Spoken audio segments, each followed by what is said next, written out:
Okay, so good morning everyone. Today we'll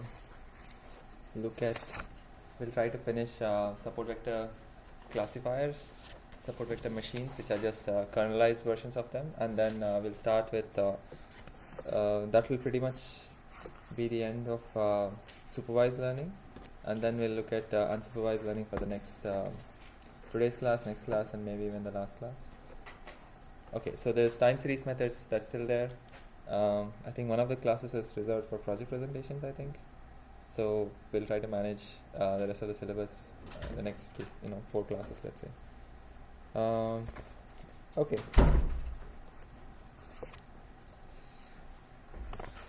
So let me just write down the what are the goals of today's class. So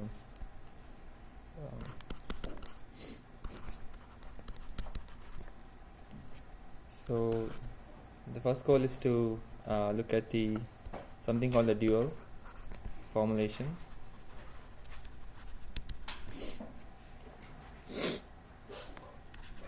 For support vector classifier, and that will give us an intuition about kernel trick.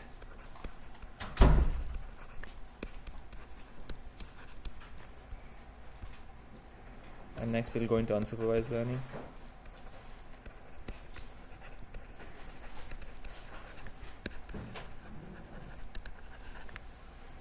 And within which we'll see two things. One is motivation, and how different it is from supervised learning, and then we'll look at association rules.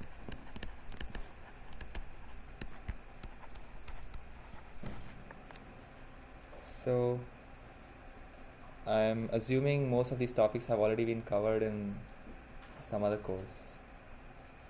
So association rules, how many of you have got exposed to association rules in any of the classes before?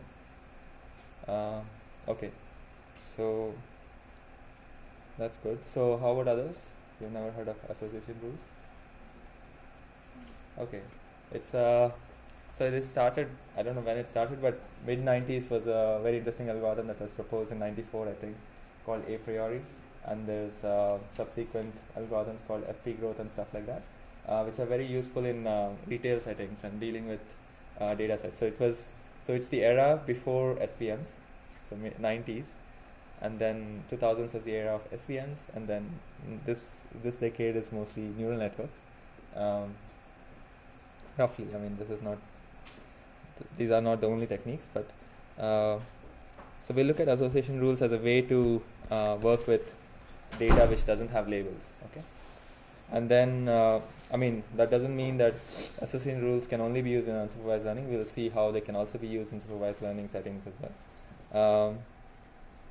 So I know last class I kind of really motivated support vector classifier using the notion of a margin. So I actually defined, okay, what is a margin? What is the distance of a point to a hyperplane, and we like to have positive classes on one side and negative class examples on the other side, and we're trying to find that hyperplane so as to which kind of has the highest margin among all choices of hyperplanes, right? I'll write down the formulation, and then so that was the perspective introduced in the last class. How many of you have already seen SVMs in some other class as well? Okay. So it's the same perspective in those classes as well. So there's no incongruence or inconsistency, right? Okay. So with that, let me just write down the previous formulation, which was minimize over beta naught, and Ci. So Ci are these are n in number, where n is a number of data examples or observations, training data.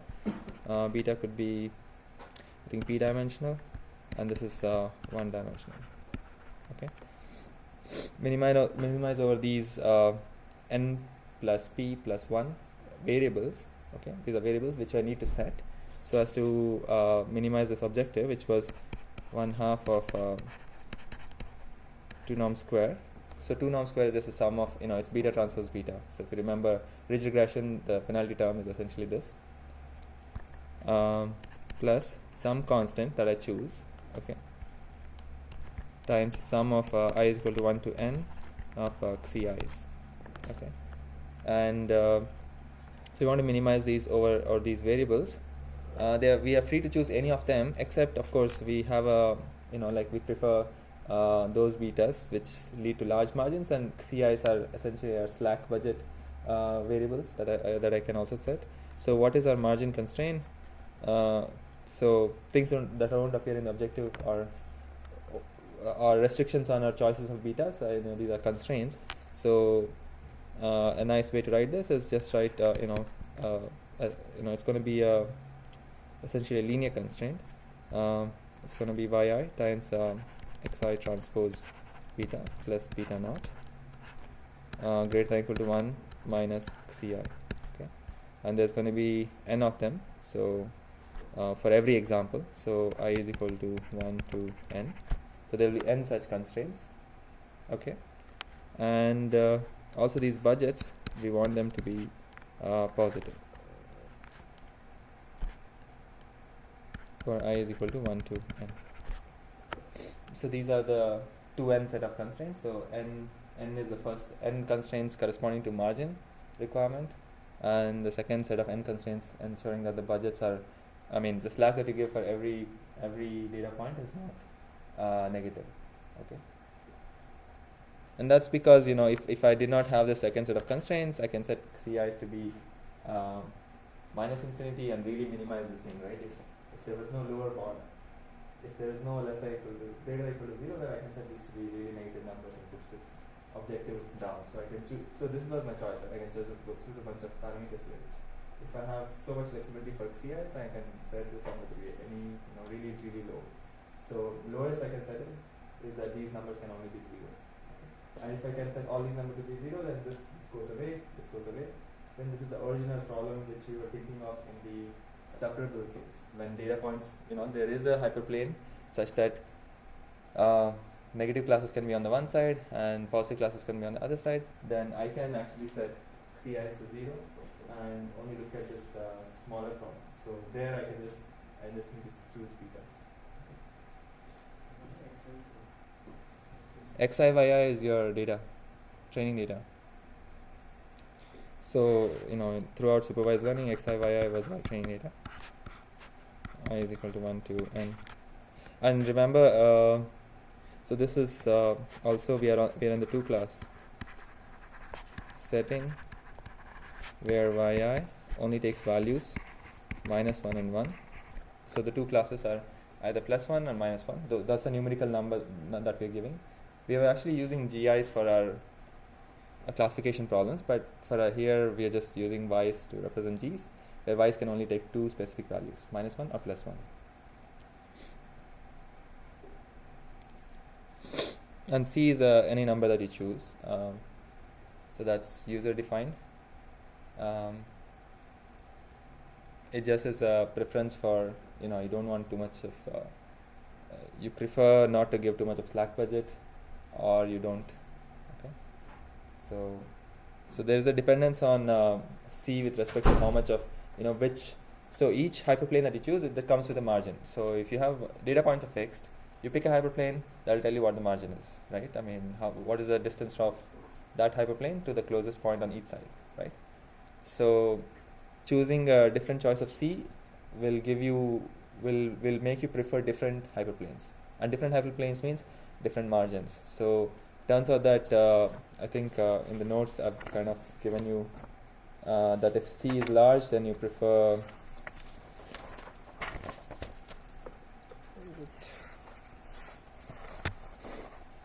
if C is large, you'll prefer a smaller margin.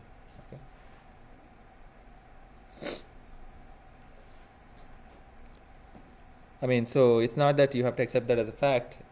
Try to remember this problem, right? So let me just draw a very simple plot. Let's say the best way to plot this.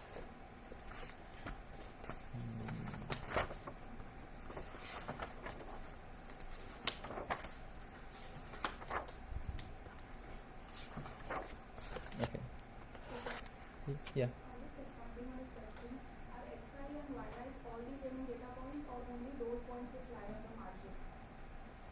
No, this is the whole, all set of data points. All points. For all points, we need to ensure the, so that's why I wrote from I is equal to 1 to n. You can see this, right? Those are all our training data points.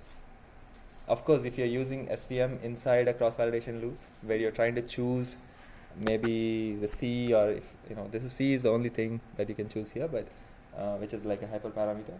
So if you're doing that, then it's not all the training points. It's let's say you're doing 10-fold cross-validation in the 9 of the folds right here. Is that clear? So let me draw the picture.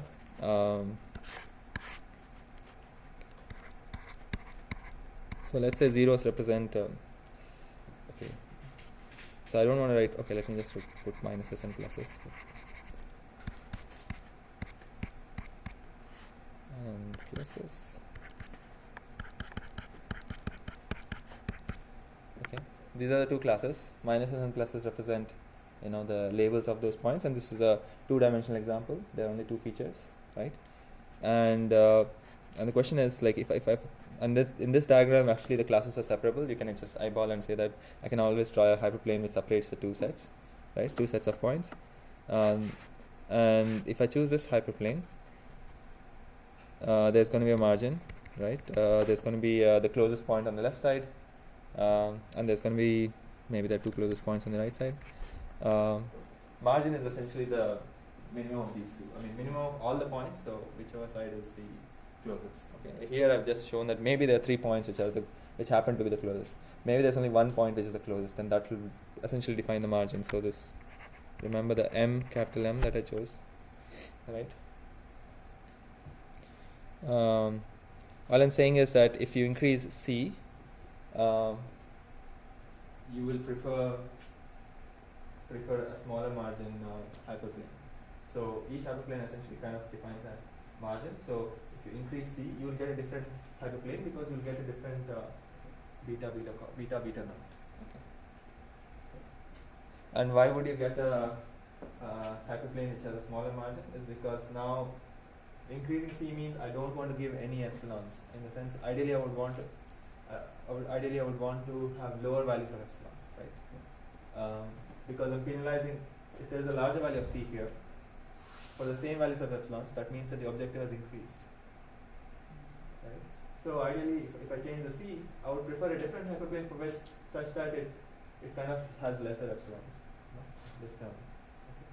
Lesser epsilons essentially mean that I have lesser crossings across the margin. So this is not a good example to show if dependent on C, because in this case, no negatives are on this side, no positives are on this side. So actually, I can set all Ci's to be 0, right? So see, there is no impact of C here. This is it. This is the margin. But let's say there was a negative sign on this side and positive sign on this side. Then you have to choose. You have to set some Ci's to be non-zero, so that this constraint is true.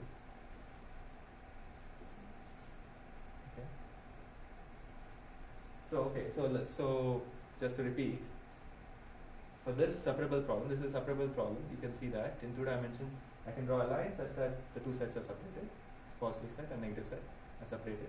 For this problem, I don't know what. So beta naught defines the normal to this hyperplane, normal vector, 90 degrees vector, and beta naught just defines how far it is from the origin. Okay. 2 facts about the hyperplane. So beta and beta naught completely define where this hyperplane is. In 2 dimensions, this looks like this, but in high dimensions, you can imagine it's like a plane where beta naught kind of tells you how far is the plane from the origin, like in 3 dimensions, and beta represents how the plane is facing, which direction the plane is facing. Maybe it's flat, maybe it's tilted, right? And for a separable problem, now coming back here, for a separable problem, you can see that so what were CIs? CIs were budgets that I could allocate, some kind of slack that I could allocate when I couldn't ensure, maybe for an example, I couldn't ensure that this constraint is true originally, right? This was the margin constraint. or slightly transformed margin constraint. Right? Remember, the distance to the hyperplane was this divided by the magnitude of betas, right? Remember that? So this was additional slack, and it was greater than the margin. And we said, since we had additional degree of freedom, that whether I scale beta, beta naught to 2 times that, it doesn't change the distance of the point to the hyperplane. So instead of divided by absolute value, I'm having a separate m value here and maximizing the margin.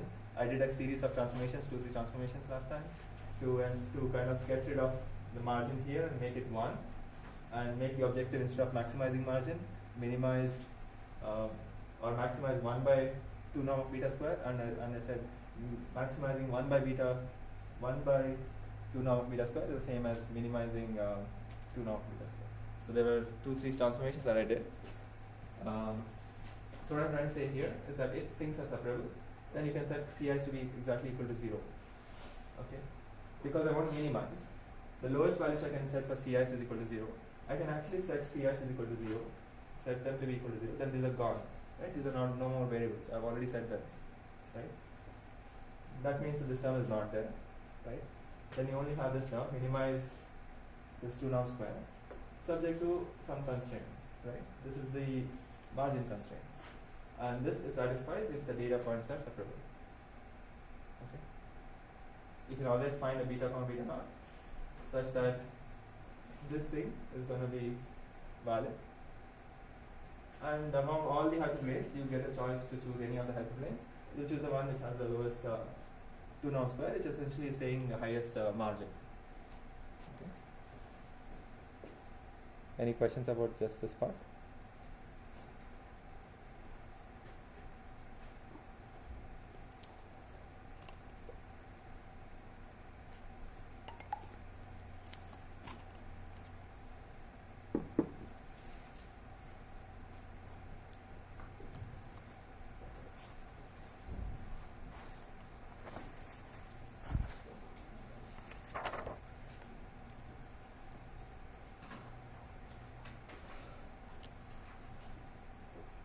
So, okay, I was just saying that C large implies a smaller margin.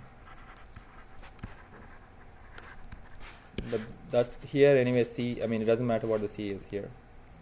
Indifferent to C, because this is a separable example. If you did not have a separable example,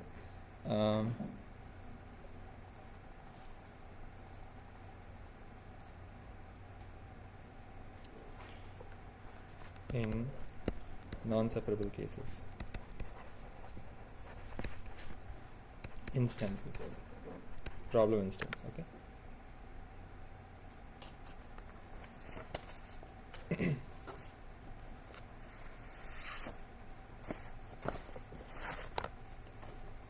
So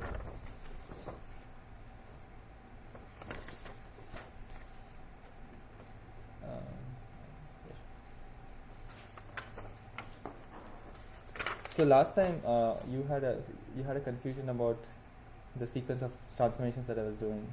Yeah, but you clarified that. Okay. Scaling of margin. Yeah.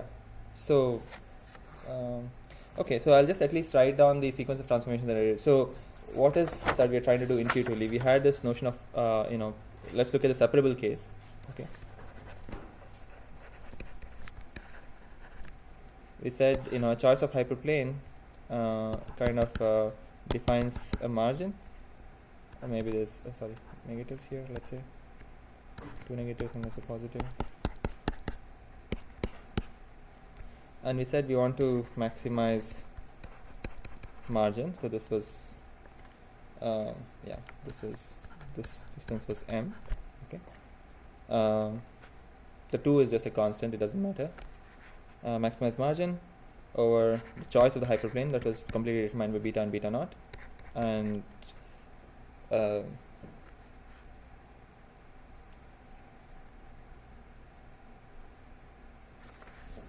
I put m as a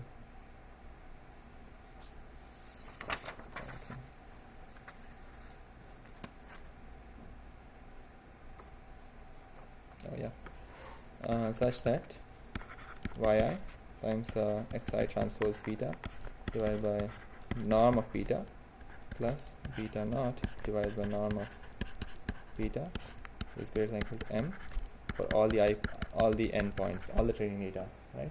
So this was the distance of any point, either the positive point or the negative point, to the hyperplane defined by beta and beta naught, right?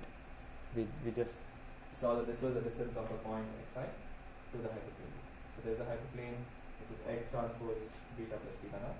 Xi is a training beta point that of course may not fall in the hyperplane. There are points on this plane, there are points outside the plane. The distance of the point outside the plane to the plane is essentially this.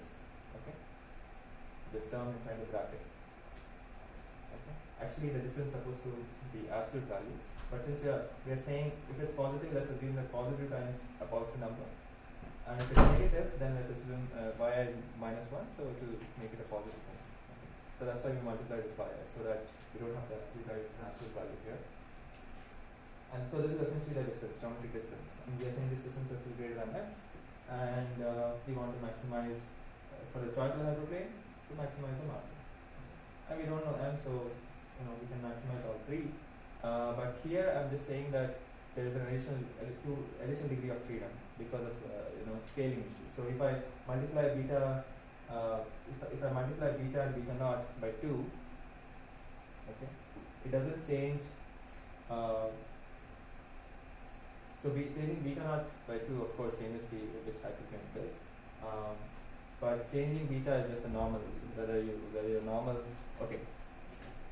So the hyperplane was x such that x transpose beta plus beta naught is equal to 0.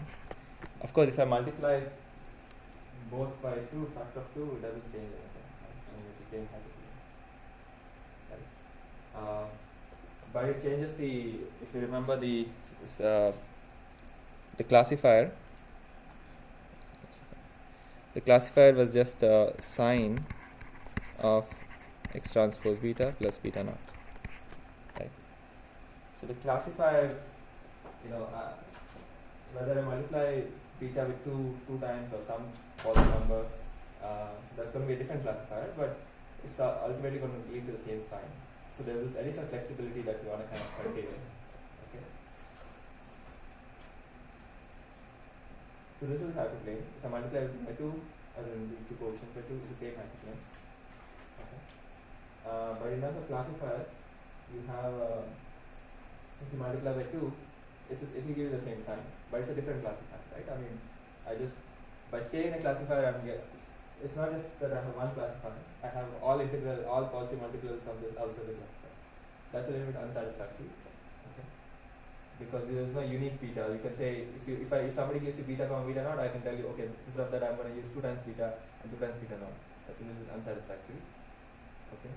So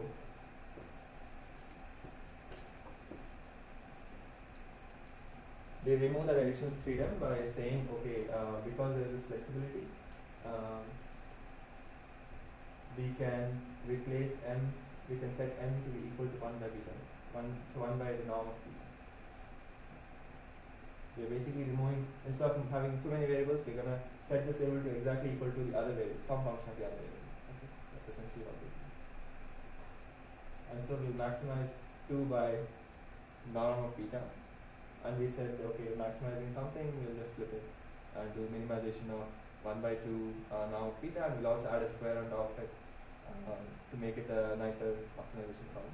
So that's why we got minimize 1 by 2 norm of beta square. Okay. So there are a couple of transformations. To go back to your notes or see my notes. So this was the problem where there's where the class is separable. And we said if there's inseparability, which is typically possible, then we added epsilons to give, ensure that, then we can actually find a hyperplane that satisfies this type of constraint. Right? All positive points on one side and all negative points on the other side. It's not possible. Okay? So we said, okay, maybe some points can't satisfy this constraint. So maybe they can only satisfy some lesser number. So that's why. So that's why instead of, so first of all we had removed m, we already had 1. So instead of 1, let's say it's 1 minus ci, that's what we said. So there will be some points which will not be able to satisfy the left hand side is greater than or equal to 1. So let them satisfy the left hand side greater than or equal to 1 minus ci, where ci is positive. So it's a number smaller than 1, right? So that was the notion of slack for some of the examples. Some examples may not fall exactly onto the right side. If they cross the margin on the other side, let's say we give them leeway, essentially. Okay. So that led us to this problem, the problem that I wrote here. We gave some slack. We changed the m first of all, and we gave them slack, positive numbers. And we didn't want to give too much slack, so we put in an objective saying that give just the minimum amount of slack. And so we have to control how much slack we can do. So we obviously had a hyperparameter c that we said, okay, this much is the slack budget.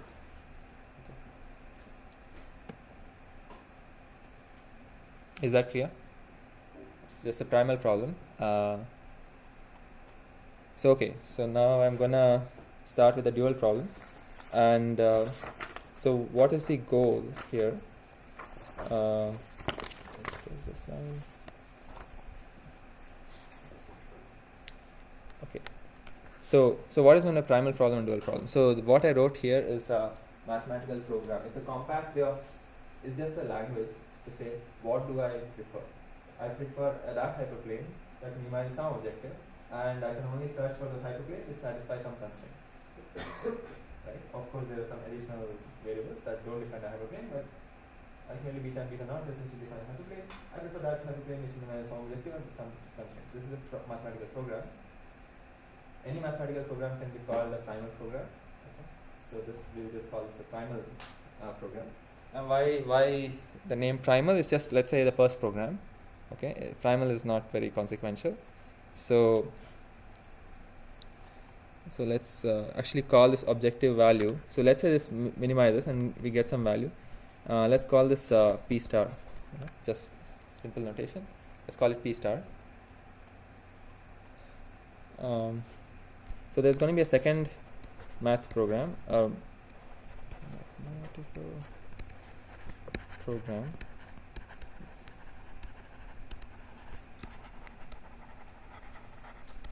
Okay. Which will involve different variables. So instead of beta naught and ci, there will be some other bunch of variables, some different objective, and maybe potentially different constraints. So it's a little different program, but that program, there will be one specific program that we're going to write down. It will be called the dual program, okay, or dual. It will be called the dual formulation, and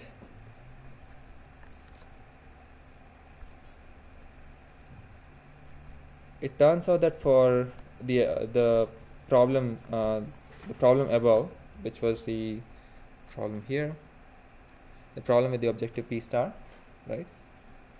For that problem, the dual formulation allows you to do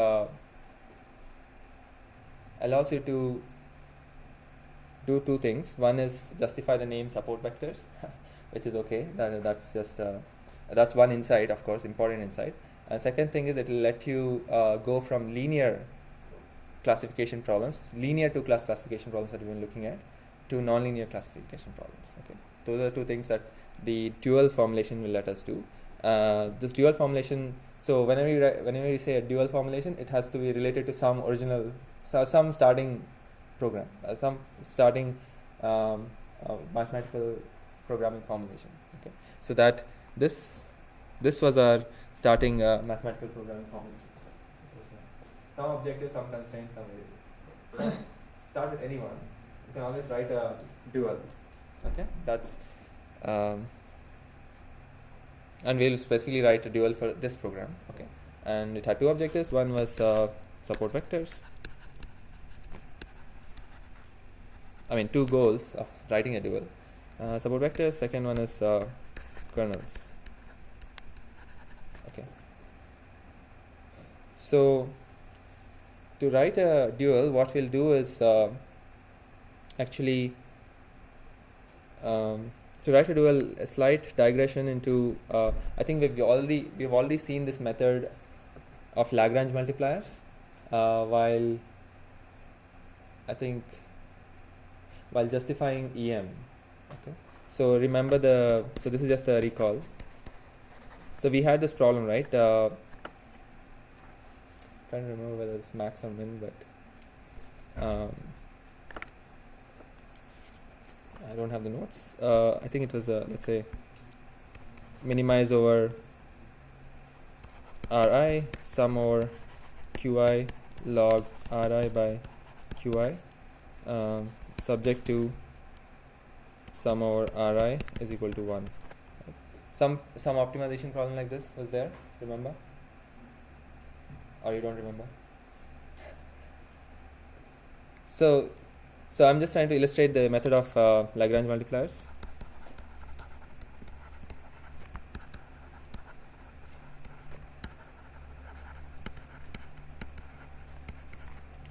So okay, so very basic thing. If you didn't have any constraint, so minimize some objective subject to minimize some objective, and you get to choose the variables. That's what it means. When I write this minimize, you get to choose Ri. Now maybe there is in fact in this case, let's say Ri I is equal to 1 to, I don't know how many were there. Okay, let's say k. Okay. So you need to choose k numbers to minimize this objective. Okay. Let's say q is data. Things which are not variables, let's assume they are data given. Okay. If this is not there, how do you minimize this? You would take the first derivative, set it equal to 0, right? Because we know that at minimum, right? I mean, at minimum, its gradient has to be equal to 0. That's what you would do. Okay. That's your intuition from what a minimum is. Minimum is where if you go left or right, your objective value increases. Okay. So somehow it's like the first derivative is equal to 0. Okay. And if you had constraints, let's say specifically equality constraint, this is called an equality constraint. Then what you do is, okay, I have an equality constraint. So what I'll do is introduce something called a Lagrange multiplier. So in this case, you would say, okay, the Lagrange function L will be equal to sum over I is equal to 1 to k of Qi log Ri by Qi minus or plus, it doesn't matter. So let's say minus lambda times sum over Ri minus 1. Okay. You create a function like this. This is just the same objective, since and let's say minus lambda, and this left hand side minus right hand side. So this lambda is called a Lagrange multiplier, and this is just a constraint, same thing as before.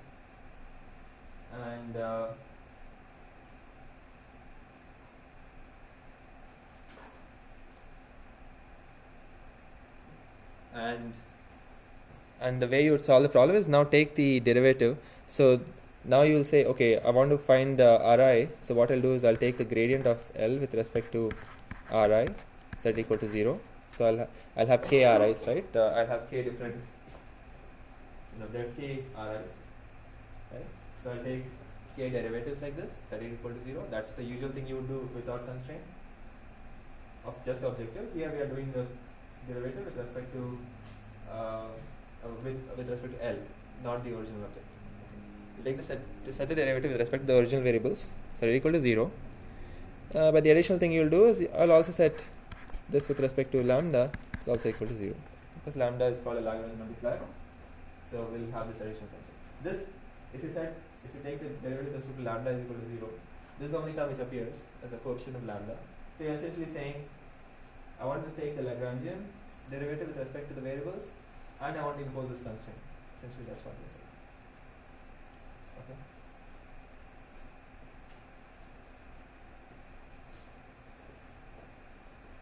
So let's see what happens here. This gives us sum over Ri is equal to 1. And here if you take the derivative with respect to Ri, only the ith term remains, right? And it's going to be Qi by Ri.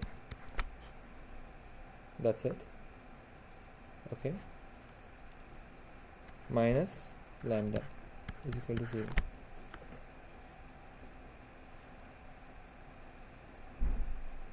Why is that? Since I'm taking derivative of Ri, forget about the sum. Okay. Just pick the ith term here. Even the sum, forget about the sum. Just pick the ith term here. Okay. Now, ith term is just Qi log Ri minus Qi log Qi. Qi log Qi has nothing to do with Ri. You can forget about it. It's minus lambda times Ri plus lambda, but the last term is just plus lambda. Ignore it. Then you take the derivative of Qi log Ri. Qi times derivative of log of Ri is 1 by Ri. And there's a minus lambda Ri. Derivative with Ri is minus lambda. That is equal to 0. So this and this together will give you a solution for the variable. You can see that, right? So Qi by Ri is equal to lambda. And sum of Ri will sum to 1. So you have k equations here, one for each Ri, and you have one additional equation here. So you have k plus 1 equations and k variables. Sorry, k plus 1 variables. Ri's are variables and lambda is also something that you don't know. So you can solve this very easily. In fact, the solution is Ri is equal to Qi. Because Ri by Qi is a constant, lambda. All Ri by Qi ratios are the same. We know that Qi sum to 1, by the way, because remember this was from the EM lecture. So Qi's were actually a probability mass function, and Ri's are also supposed to be probability mass function. That's why we are including this constraint. And so if the ratios is equal to constant, and numerators sum to 1, then denominators sum to 1, then they should be the same. I mean, that you can just compute and see. Or if you really want to do, algebra, I can just show that. It's just basically saying that Qi is equal to lambda Ri. Okay, this is what this gives. You do summation on both sides. Sum of Qi is equal to lambda times sum of Ri, right? We know that left hand side is equal to 1, right? Which implies left hand side is equal to 1, and we also know the sum of Ri is equal to 1, which implies lambda is equal to 1. Implies lambda is equal to 1. Right? If lambda is equal to 1, then Ri is equal to Qi. Right? You can put this equal on the right hand side, and you get Ri is equal to. So this was just an illustration, a recap actually of EM. EM's justification of why EM works by maximizing the observed data likelihood. Right? We said step by step there was an increase in the likelihood of the observed data. Go back to that lecture. I think this was right after exam, or was it included in exam? Yeah, okay. So anyway, so I wanted to illustrate method of Lagrange multiplier. So this is what this is. If you have equality constraints, just put it in the objective. You may have more constraints. Then you put lambda 1, lambda 2, lambda 3. This is like an optimality condition for what is the best what is the best thing you can put in there. It's going to be something which satisfies these partial derivatives equal to 0. Right? It's just let's assume that this is a method which works. Okay. So Lagrangian just means somehow you have an objective and you tack on the constraints using the multiplier, some multiplier, and so that's what we're going to do with to get to the dual. Now coming back to our original problem, okay, to kind of motivate what the dual program is, we're going to write the Lagrange function, but just remember that in our case there were a bunch of there was no equality constraint. They were either Ci greater than or equal to 0, or the margin constraint, which was also greater than or equal to 0. Left hand side was greater than or equal to 1 minus Ci, remember. So a Lagrange function would be 1/2. So this is the same objective. The first part was the same as before, plus C times sum over Ci. And now I'm gonna add. So there were n margin constraints, n correspond to n data points. So I would say, okay, let me do sum over I is equal to 1 to n. I mean, in the sense I don't want to write n times, so let me just write one constraint and just sum it over. So there's going to be alpha I times yi times xi transpose beta plus beta naught, right? That was the left hand side, and the right hand side was 1 minus xi. I'm going to push it to the left hand side. That would give me minus 1 plus xi, right? Like how I pushed in the above thing, I wrote lambda times left hand side minus right hand side, essentially. The same thing I'm doing here. And I'll also do minus sum over I is equal to 1 to n mu I. In this case, xi minus 0 anyway. I mean, the right hand side was 0 for the second set of n constraints. So this would be my Lagrangian. Okay. Just pushing those constraints to the objective. Okay. So in doing so, I have kind of added 2n additional variables now. I mean, things which I've not set. I mean, these are the Lagrange multipliers essentially. There are 2n of them. Instead of, in the example before, there was just 1 lambda. Here there are 2n, right? N alpha I guys and mu I guys. This is new. Just numbers. I mean, so numbers which we have not set. Okay. And further, we'll because of inequalities, because in the original problem, mathematical program, we wanted this to be greater than this. I mean, greater than 1 minus xi, and we wanted this to be greater than 0. We will also impose that alpha I should be greater than 0 and mu I should be greater than 0. In this example, we didn't say anything about lambda. We said whatever, we didn't care. Here we will say explicitly that the Lagrangian is such that these alphas and mu's, we only want to set, this only makes sense when alphas and mu's are greater than 0.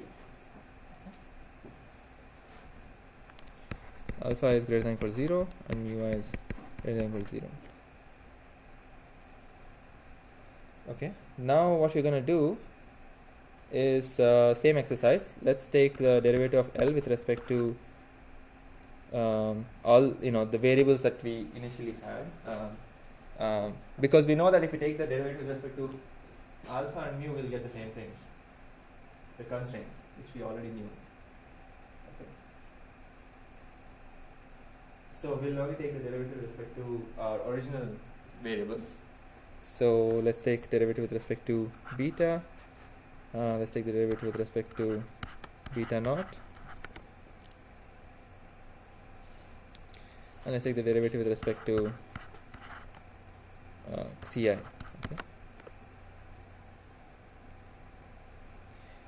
So if we take the derivative with respect to beta and set it equal to 0, what happens?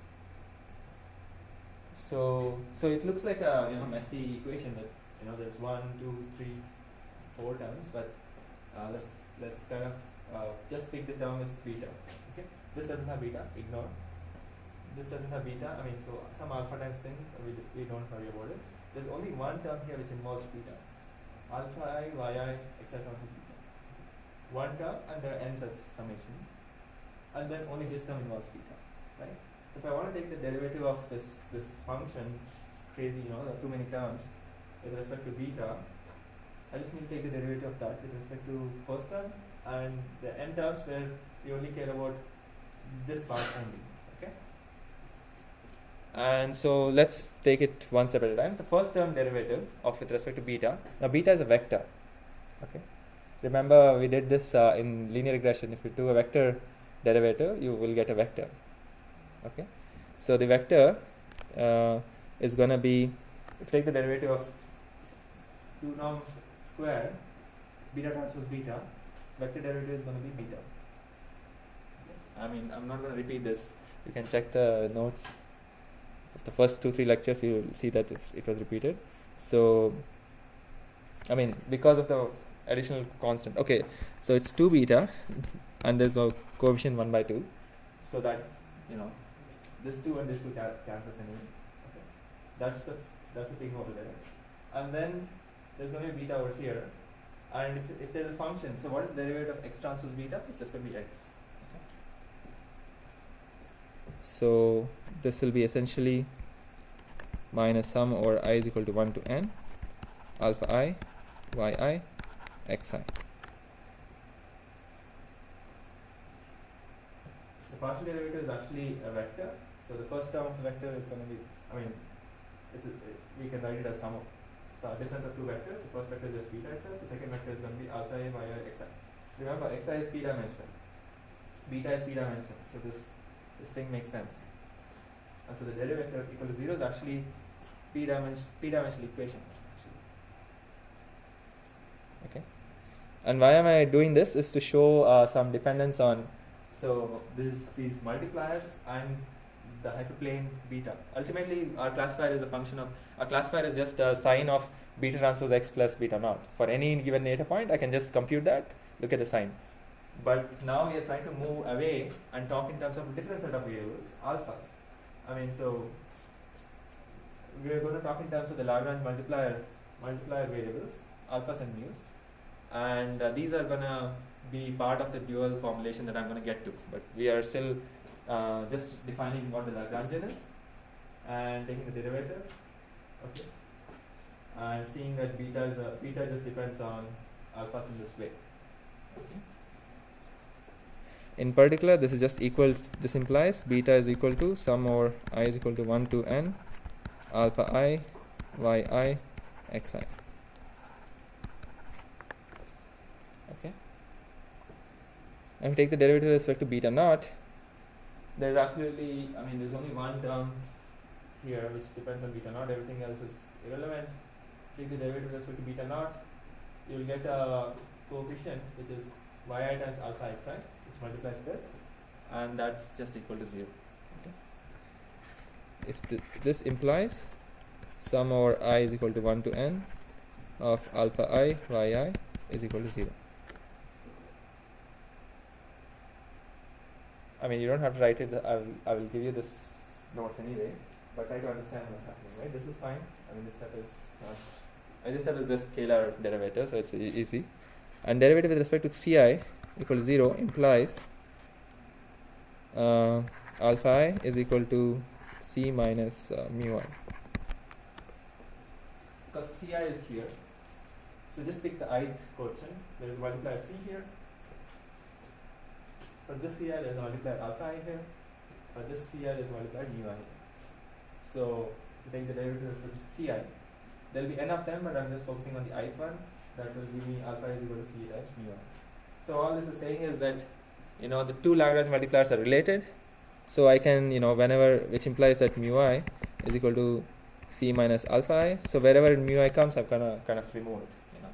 Wherever there's mu I, I'm gonna just substitute this if needed. And it just reduces the number of variables because these two variables are exactly, satisfy some equality. So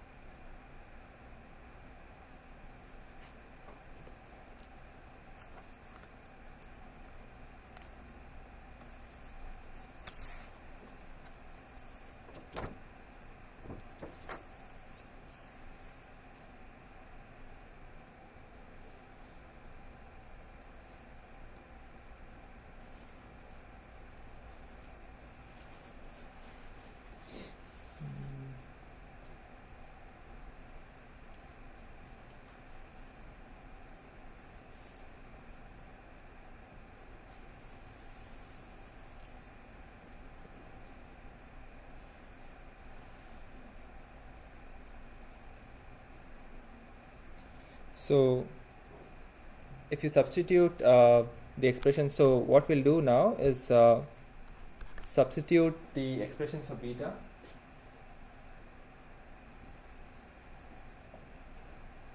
beta naught and ci. So we'll try to see if we can get rid of beta naught and ci in this equation, okay, in this L function, Lagrangian function.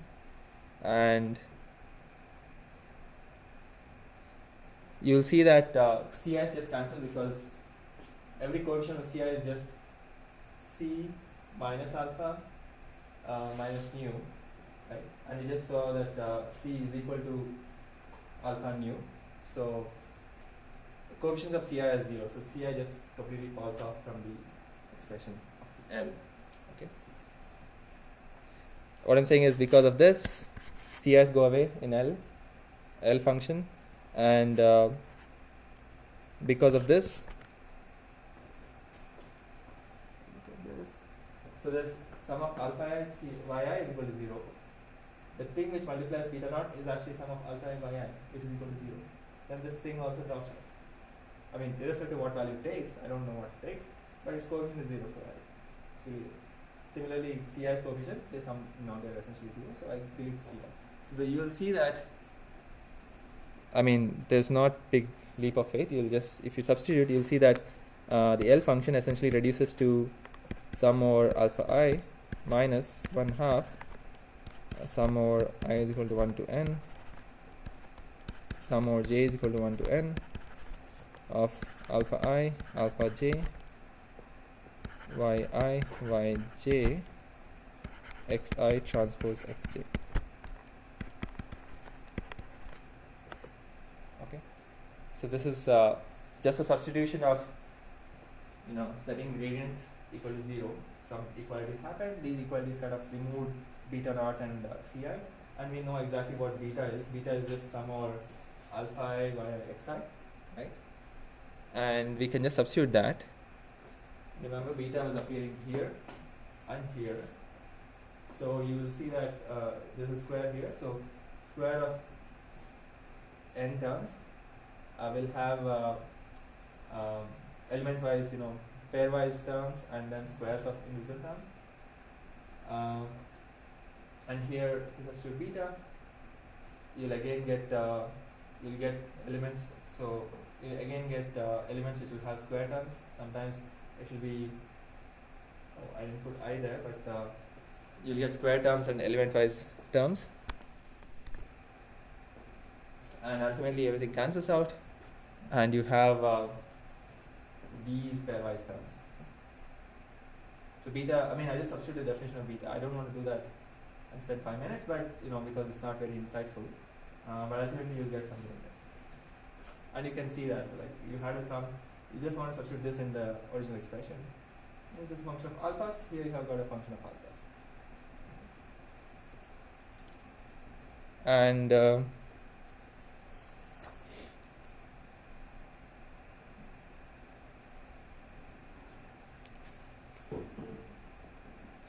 and with this, I'm going to first write a candidate program, which I will call the dual program. Okay, just by definition, I'm calling it a dual program.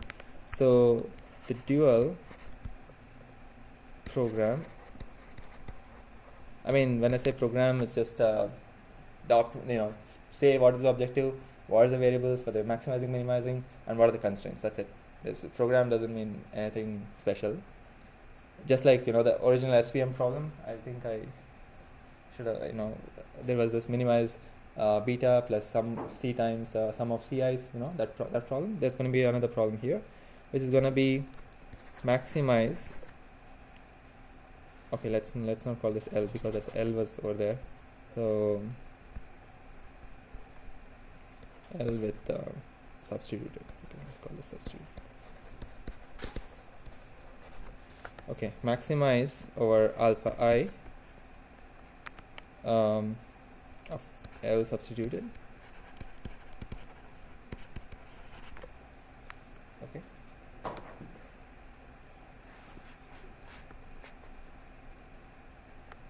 Such that 0 is greater than or equal to alpha is less than or equal to C, and sum over alpha I yi is equal to 0. So maximum is alpha I, there are n of them, right? So I'll substitute just as, remember, y is for data, x is for data, training data. So the only thing that is, what the requirement fixed the value for is alphas. I'm saying that I'm going to now write an optimization problem, which is going to be maximize, different from the first problem, which was minimize, remember? So it's going to be maximize over these variables. Okay, I'm going to say these are variables for me now. I'm going to maximize this term. It's linear in alpha. There is some alpha products here, so it's quadratic in alpha. Quadratic. Subject to constraints, which actually are just saying alpha should be positive. And that's anyway I said in that Lagrangian, alphas make sense, only makes sense when it's positive. It's upper bounded by C. This comes because actually mu's also are positive. If this is positive and this is positive, then alphas are upper bounded by C. Okay. So basically saying if mu's are positive, then this term is less than or equal to 0. Then you can see that, this term is greater than or equal to 0. Then you can see that C is greater than or equal to alpha I. So I've just imposed that constraint here, this part. And this was again part of, I think, one of the derivatives with respect to beta naught. I got this equal to 0. So I'm just writing that as a constraint. Okay. So I just made a candidate optimization problem, right? I just now put forth the optimization problem. I'm calling it the dual, and here is a black box that we are not gonna prove in this class, which is that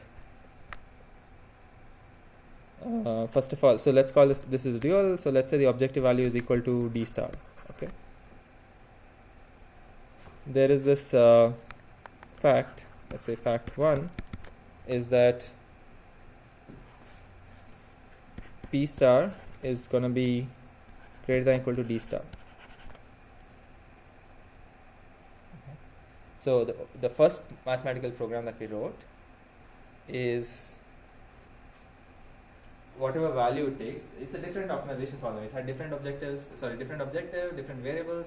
I minimized it, right? I was minimizing for the beta, choice of beta naught Ci to minimize some objective with some constraints. Whatever value it gives me, it's going to be greater than the value that this optimization problem that I just wrote will give me. I'm trying to maximize this.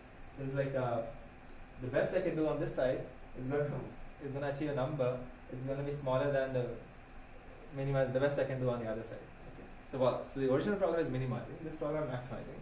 Whatever maximum values, whatever the best I can do, it will turn out that the first problem will be upper bound on the second problem. Okay. This is called weak duality. Okay. And okay, so why is this related? I mean, it's related because first of all, this B program that I wrote, it somehow was related to the Lagrangian, right? And I took some partial derivatives of the Lagrangian and got to this objective, and these are all originally from the Lagrangian. The Lagrangian was related to P star, right? So it's kind of conceivable that this type of fact may hold. In fact, it's not. It's just a 3-line proof to kind of prove that it is true. But let's not worry about it. In the sense, why do we care about dual programs? Is without the context of even support vector particular formulation, is that this type of a fact holds. Okay. And in fact, if the problem is nice, fact 2, if the problem is nice enough, then actually P star is equal to D star, and this is called strong duality. Okay. So this is not clear. This actually is easy to show, but I'm not. I mean, if there is time at the end, I'll show this. Okay. But this is not. This is a more intriguing fact. There are two different problems. I mean, of course, they're related to the Lagrangian. But why should the best value that you can get by minimizing a bunch of variables on one side be the best is equal to the best objective that you can get by maximizing the variables on the other side? It's not. It's surprising, and this is called strong duality. The consequence of this, okay, this is surprising, but the consequence of this is saying, okay, whether you optimize whether you solve the first problem, you'll get some objective value. It's as good as saying, okay, forget about the first problem, solve the second problem, you get some objective value. They're the same. Okay, so now you have two problems, right? You could solve the first problem, but maybe first problem is hard or something. Not hard, but you don't like to solve the first problem, and then you can solve the second problem because it will achieve the same objective value. And there's also a way to backtrack from one problem's solution, the beta naught Ci, to another problem solution. In this case, alpha s. Okay. In fact, we saw that, right here, for example, in this. We saw that. What? We saw that if I know the solution of the first, second problem in this case, I can write at least beta in terms of directly the solution of the second problem. I haven't written an expression for beta naught. You can also write beta naught in terms of alphas. Okay, and CIs anyway don't matter to us because our hyperplane is just a function of beta and beta naught, right? So here I'm just saying that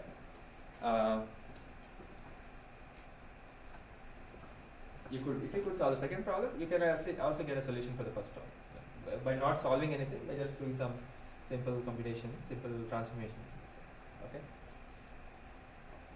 So this is an important fact in general, not outside of SVM world as well.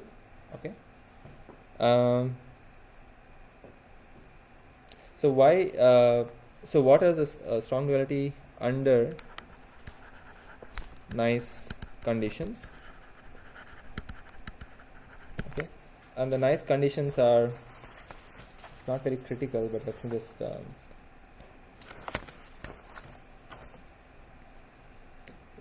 you want so let's say the original problem was minimize some f of beta. So I'm just gonna write it not write it generally. So minimize f of beta subject to g of beta less than or equal to 0. That's it.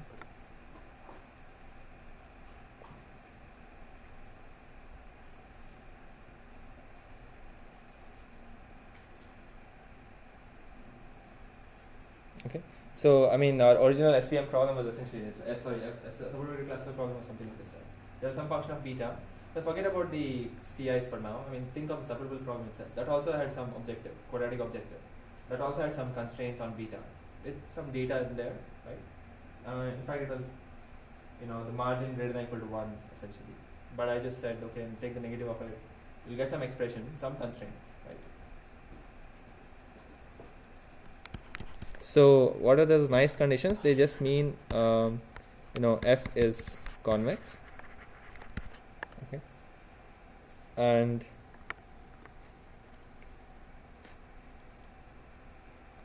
g of beta,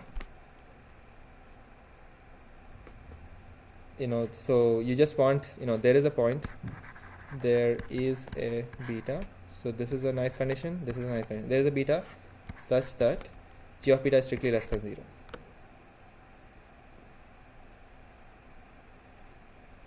And G is convex. Okay. So I just wanted to kind of give you a picture of when under what conditions have people figured out that this two different problems have actually the same objective value. So whether you solve the first one, whether you solve the second one, you are essentially, you can move from one side to the other very easily. Okay.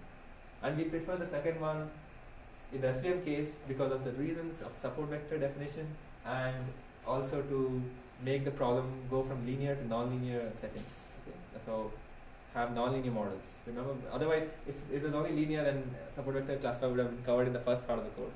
We're covering it now because it can also be applied in non-linear settings, just like Mars, random forests, and all that.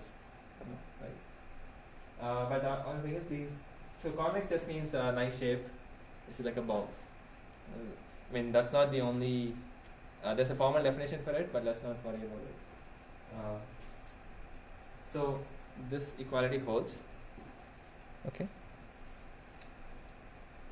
And this I'm saying. I mean, these conditions are actually satisfied by the SVM Primal formulation. Therefore, the dual that I wrote.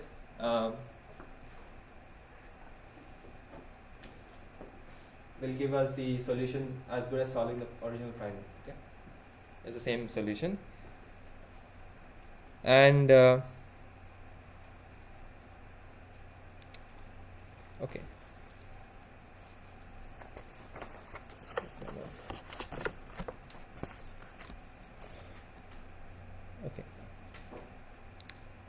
Okay. So let's say, so in our case.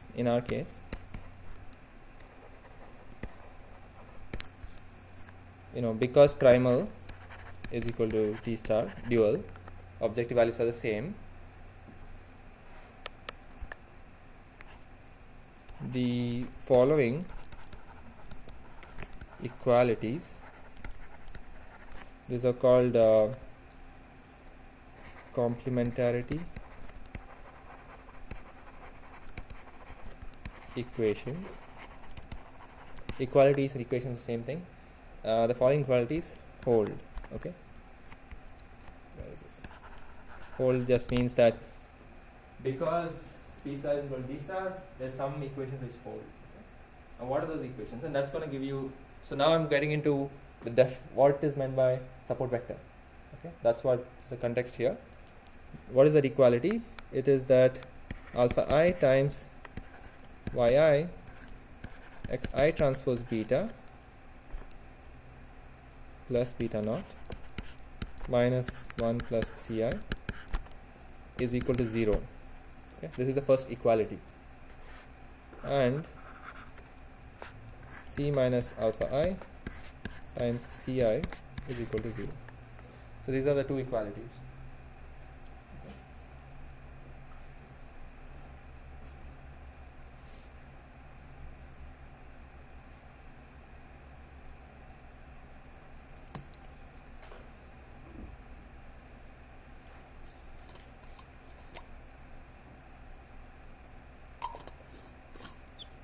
Okay, so you can see that this is actually, basically, so at least this one is the same as that Lagrange multiplier term that I had put in earlier, right? It's saying that, actually I should say explicitly that hold for, let's call it alpha star I, so alpha star I and beta star and beta naught star. So in the sense, you maximize this, there will be some beta star and beta naught star, right? I mean, I don't want to actually, I want to say some, that for these star guys, which are the best beta and beta naught that I could find in my first problem, the minimization problem, and let's say there's alpha I, n of them, the best ones that I found by maximizing the second problem, the dual problem, right, which achieves this number. And these guys achieve this number, right? For these guys, there are some two equalities which hold. So let me put the stars here as well. Stars, star, star. Okay.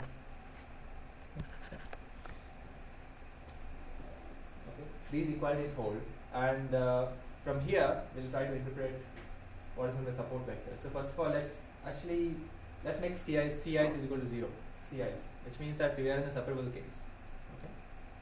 That's easier to interpret. Let's say we are in the separable case. So CIs, we know that in the separable case we can set CIs to be equal to 0, right?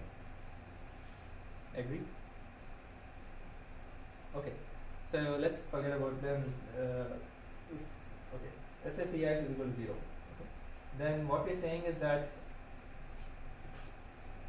either, for this, the product of this thing inside times alpha I, so there's one equation per example.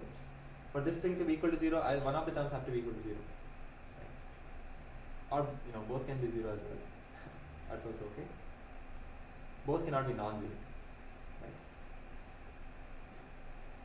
Right? And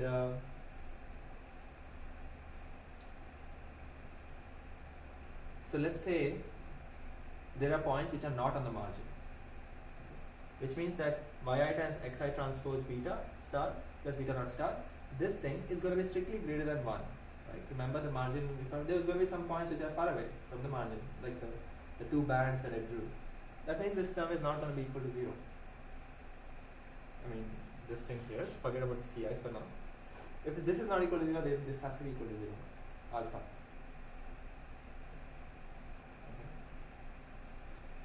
Which means that those points are essentially inconsequential from looking from the dual optimization, dual problem point of view. Those alphas will necessarily be equal to 0.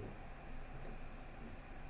And let's say there are points which are on the margin, for which this term may be equal to 0, which are equality is true, so this term is equal to 0, for which I can set alpha I can choose non-zero alpha because this still holds with equality, which means that essentially the points on the margin are the ones which will have non-zero alphas potentially. Okay. And so those points which are on the margin, at least in the separable case, are called the support vectors. Okay, because there's one alpha per training example, so only those training examples which are exactly on the margin, for them alpha can be non-zero. And so alpha essentially not being non-zero is saying those are kind of important examples and we're calling them support vectors. Okay. Because they were not on the margin, they were away, this term will be non-zero, and so we have to necessarily set alpha equal to 0. So in terms of if they were on the margin, they'll have potentially non-zero alphas. If they're not on the margin, alphas will be 0. So alpha is kind of telling you whether they are important vectors or not. Okay. So that's the kind of important conclusion here, that if the vectors are support vectors, then alphas will be potentially non-zero. If they're not support vectors, then this term is anyway 0, so alphas necessarily have to be 0. Okay, one-sided summation for sure.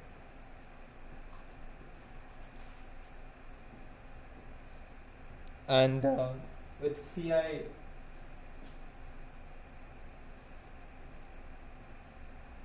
if CI is non-zero, okay, then if CI is non-zero, then this term has to be 0, which means alpha are actually taking value C. For some, wherever you're giving a budget, for some example, alpha is anyway non-zero, but it's actually equal to some value C. Okay, that's additional information that we're getting. Right? And but it's the same interpretation. So even if CI is non-zero, if this term is strictly greater than this term, then alpha has to be 0. Otherwise, it can be non-zero. Okay.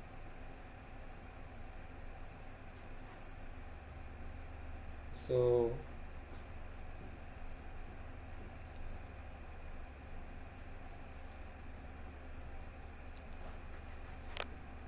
alpha I non-zero, same as support vectors. Okay. In the sense, okay, I haven't fully given you, again, there's one more part to support vectors, but all I'm saying is geometrically, things are exactly on the margin, they're kind of important, so we're just calling them support vectors. Because they're only for them, these dual variables or these alphas I'm setting to be potentially non-zero. Everything else, alphas are 0. When alphas are 0, they're not support vectors. So it's just the opposite of the setting that I'm saying I'm going to call them support vectors. Okay.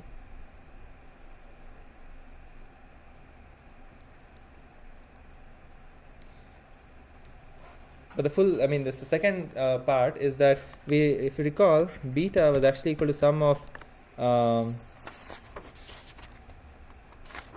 alpha I, yi, xi. I is equal to 1 to n. Okay. This was something that came out from, I'm writing from taking the derivative, right, of the Lagrangian, the big term with respect to beta. I got something like this with respect to beta, right? So this is I, so not prime himself. So it's I, yi. So the 3 now is not 0. So it's alpha I, yi, z, xi. So this is anyway data. So what we are saying is that even though beta can be written in terms of the solution of the dual problem, which will have potentially n alpha I values that I compute, we know that if those points are far away, alpha I will necessarily be 0. So beta is only a sum of support vectors coefficients. Okay. So this sum actually pretty much only involves those points on the margin, at least for the separable case. And for non-separable case, the points on the margin and points which have Ci is positive. And Ci is positive, as I just told you that alpha has to be equal to this. So alpha is positive. So you will have that term here, alpha number here. So things only on the margin and which cross the margin and are on the wrong side, or potentially wrong side, or inside the margin, they are the only ones which count. For which I have given the budget. And the ones which I have given the budget and the ones on the exact margin are the ones which count for defining my beta. Okay. So my hyperplane is only sensitive to those points which are on the margin or have crossed. Okay. The points which are far away are, even if I move them, let's say they're currently at some positions, if I move them left or right or away, it doesn't influence anything about my solution. Okay. That's another way to just interpret what is going to be support vectors. Okay. Support vectors are just essentially important examples. If you really kind of use a colloquial phrase, it's just important examples. And those examples are the ones which pretty much determine the hyperplanes, normal, for example, here. They have interpretation in terms of alpha being 0 or non-zero. Any questions at this point?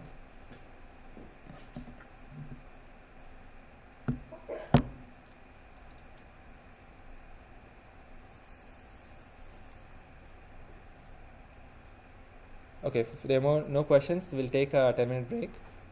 Next, we'll look at kernel trick and association rules. Okay, so let's resume. Okay, let's resume. So the second big benefit of going through this Lagrange multipliers and stuff is that if you look at the L substituted, the objective, so you could solve this problem, right? This dual program, you'll get some bunch of alphas, and with those alphas you can figure out what the hyperplane was, the beta. For example, you can figure out beta. You can also figure out beta naught. I have not written the formula for that because it's not very important. But the important thing is, if you look at this objective, this involves data here, right? Yi, yj, xi transpose, xj. Okay. So the data appears over there, and you can see that data is appearing as a inner product. Okay, so you can see that in L substituted, and that's the only place where data is appearing in the second program, we have xi transpose xj. Okay, that's the first observation, right?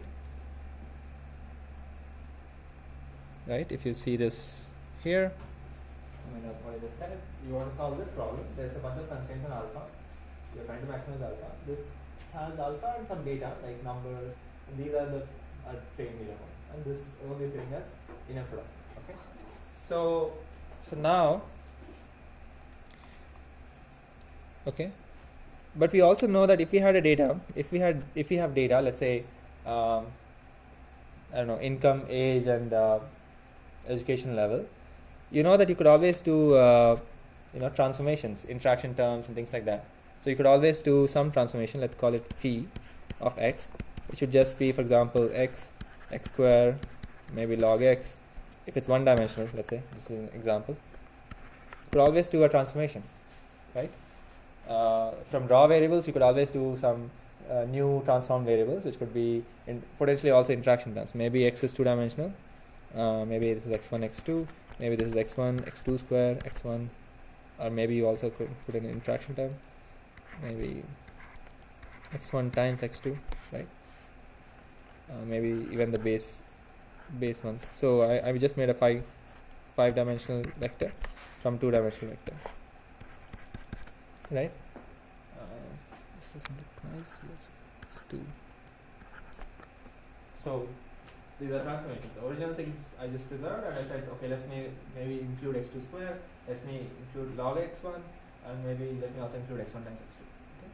So you can see that if I did this, then in the dual problem, the dual objective, instead of xi transpose xj, I would get p of xi transpose p of xj, right? Where, I mean, all I did is, now we have a different, instead of 2 cross 1, taking inner product of two-dimensional vectors, I'm taking inner product of five-dimensional vectors. That's all. There's really nothing changing. Now, this means that I can go from, low dimensions, which is 2 dimensions, to 5 dimensions by explicitly talking about a mapping which goes from 2 dimensions to 5 dimensions.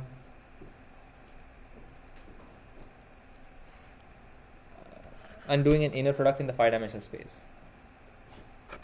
People have realized that this, instead of specifying an explicit mapping, which says go from 2 to 5 dimensions, you can actually just think of a function k, which takes 2 arguments xi, xj, and outputs a number, right? This is what the inner product is doing. Ultimately, starting from raw variables xi, xj, I bumped them up into 5 dimensions. Did the inner product, I got one number, which is the inner product of these guys. So instead of thinking of explicit mapping, I can think implicitly there's a mapping such that ultimately I'm getting, I'm inputting the 2 raw variables, 2 raw examples in the raw variable version, right? Xi and xj are 2 examples, xi ith example and jth example. I should not call it x subscript 1, x subscript 2. Let's okay. Let's call them xa and xb.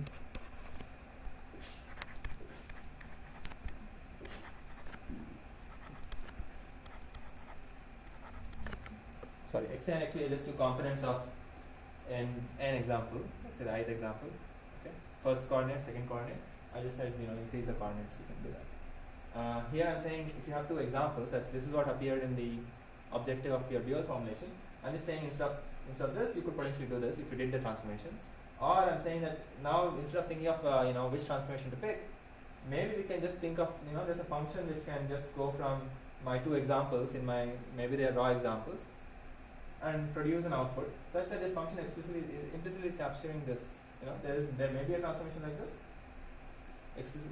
which is not explicitly written here, right? So this is called a kernel function.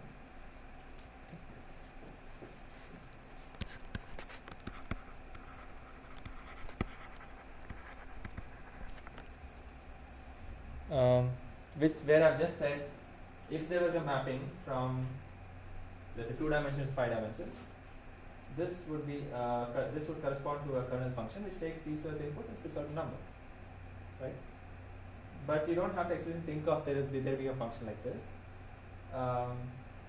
as long as some other properties are satisfied. But so this is a natural way to kind of go from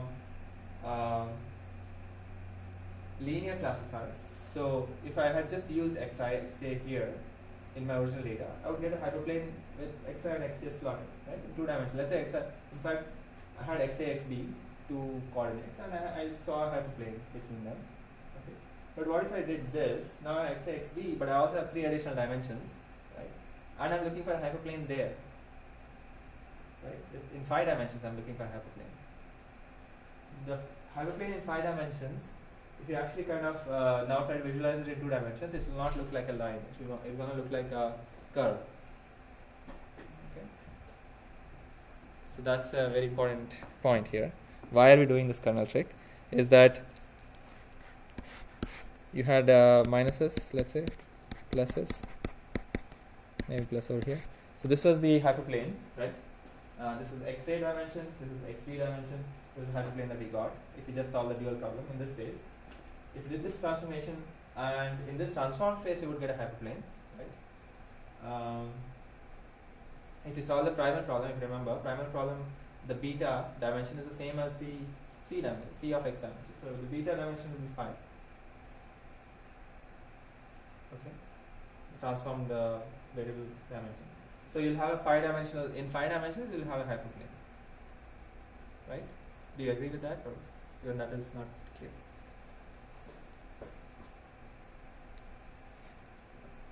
I mean, just to repeat, I'm just saying that solve the SVM primal problem in this space, you'll get a hyperplane, which will, at least you can visualize. Solve the SVM problem, primal problem, with these 5-dimensional vectors, you'll have a hyperplane which will be 5-dimensional. Right? The beta will be 5-dimensional, there will be another beta naught, right? Now, you get a hyperplane here, but what if you could project that hyperplane into 2 dimensions? Okay, not projection actually. the hyperplane is saying on this side there's a positive class, on this side negative class for all the data points, right? Now, which means that's a decision boundary. In fact, that's a decision boundary for classification, because on that hyperplane you don't know which class you belong to. But if you're just on the left side, just on the right side, the sign, you know what the sign is, right? So that decision boundary, which is linear in high dimensions, if you want to write the equivalent decision boundary in the lower dimension, because you know that in fact there were only two raw variables which made 5-dimensional, you will see that that decision boundary, although it's linear in high dimensions, is going to be non-linear in low dimensions. Okay, that's a very important point. Is that clear? So let me give you another example, which is this. Okay, let's say there are positives. I mean, this is out of, I'm just on the fly, I'm thinking maybe it's not correct, but let's see. It's positives and negatives here. XA and XB. Okay, 2 dimensions. So ideally, you would want a decision boundary which is like this, right? I mean, just because we are just visualizing it, we can see that, okay, maybe there's a decision boundary like this where everything inside is positive, everything outside is negative, right? But if you just think of a hyperplane, you can't really get a hyperplane which kind of does well in only the raw feature variables, right? Is there any hyperplane which can do really well? No. So you can actually transform this data by adding a third dimension, okay, which is essentially like xa square plus xp square. Put a third dimension, which is xa square plus xp square. Or I'm just making a quadratic function of this. I'm just saying that bring in a third dimension, derived dimension, xc, which is going to be xa minus some constant c1 square plus xp minus some constant c2 square. I'm just making them like a ball.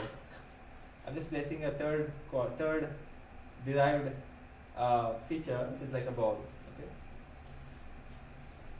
And what I'm trying to do is ensure that the ball is such that the plus points are on the lower half of the ball and minus points on the upper half of the ball. Can you imagine that, right? Think of a ball with negatives at higher level than positives which are at lower level. Then you can say I can cut the ball. Right? And if you cut the ball, you essentially get a decision boundary like this. You project it back into 2 dimensions, you get a decision boundary like this. But in 3 dimensions, it's a line. It's a hyperplane. Okay. So that's roughly what I'm trying to say. That once you go into higher dimensions, and this was true even for linear classifiers, linear methods. If you, instead of solving in the raw feature variable space, you are solving in derived feature variable space, right? If you get linear models here, they are essentially non-linear models in the original space. There will not be lines in the original space. There will be arbitrary decision boundaries in the original space. But here you have to explicitly choose something. You have to do feature engineering, right? What the kernel trick is saying is that, okay, you could do feature engineering. I'm going to now think of this as just a function, okay, which directly operates on 2 input realizations, right? One observation and the other observation, and spits out a number. Okay. Of course, this k may correspond to some feature engineered, things which go from raw variable values to higher dimension, but it may not always be the case. So you don't have to. You don't have to explicitly think of phi anymore. You just have to think of a function which maps from 2 examples to a number. Okay. And ideally, of course, this function has to have some corresponding interpretation in terms of fees. Some inner product of fees giving rise to that number.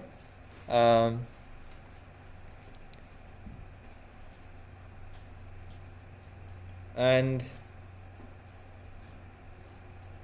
what we'll do is we'll just use this k function in the objective. Use k of whatever xi comma xj in the dual objective. Okay. So this is called the kernel trick. Using a function. This is called the kernel trick.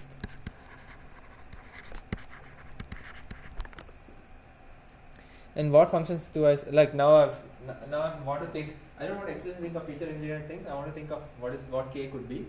There are some standard choices, like k of xi comma xj, two examples, ith example and jth example.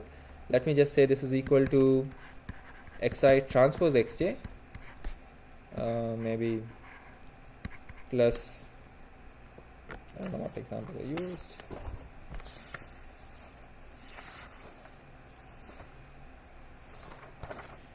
Plus 1 to the power d. Okay.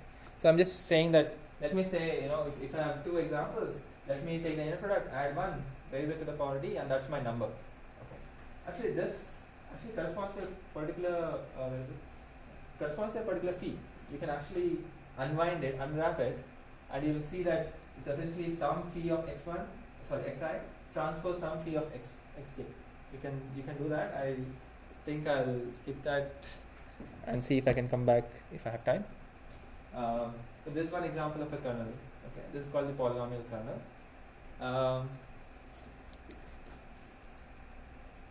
You can see that instead of working raw feature variables, you can see that because of the d, there's going to be many other interaction terms. There will be square terms, there will be product terms, additional product terms, and so on. Okay, so that's why we're going into higher dimensional space. In the higher dimensional space, we're fitting a hyperplane. In lower dimension, it's going to give us nonlinear decision boundaries, and that's why it's nonlinear method. Okay, so this is what gives us a support vector machine. Okay, with the kernel transformation.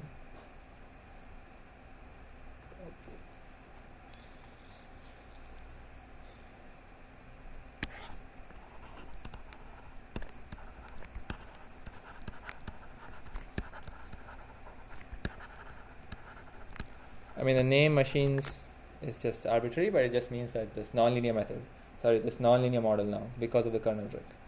Okay. Another example that you might have seen is a k of xi comma xj is actually e to the power minus some constant gamma times the norm of xi minus xj square. Okay, this is called the Gaussian kernel.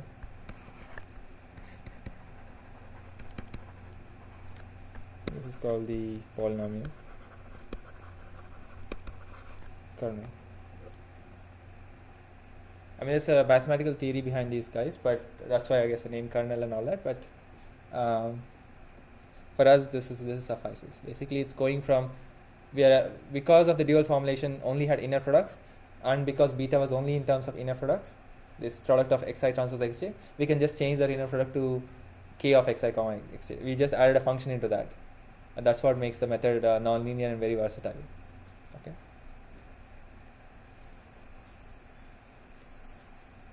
So, any questions about this? So, we don't necessarily need to engineer extra files or Yeah. we can do the same calculation via You're giving up on explicitly feature engineering like that. You're saying, or maybe it's too much for me to do, let me just pick some standard kernels. They will essentially correspond to some phi of x that I defined earlier. So they will implicitly do that. Okay. same idea, but we don't need to Explicitly do feature engineering, yeah. But it doesn't completely absolve you from the feature engineering, but it's a very good way to kind of not think about all these transformations, interaction effects. Why only 2 terms? Why not take product of 3 terms? Take some other log, some other sign of x and all that. You don't have to worry too much about it. But of course, if you have domain knowledge, then definitely you use it rather than using these methods, but these tricks. But yeah. So kernelized support, basically support vector machines are, very good tools to be used even today. Okay. So any other questions? I'm gonna switch context and go to unsupervised learning.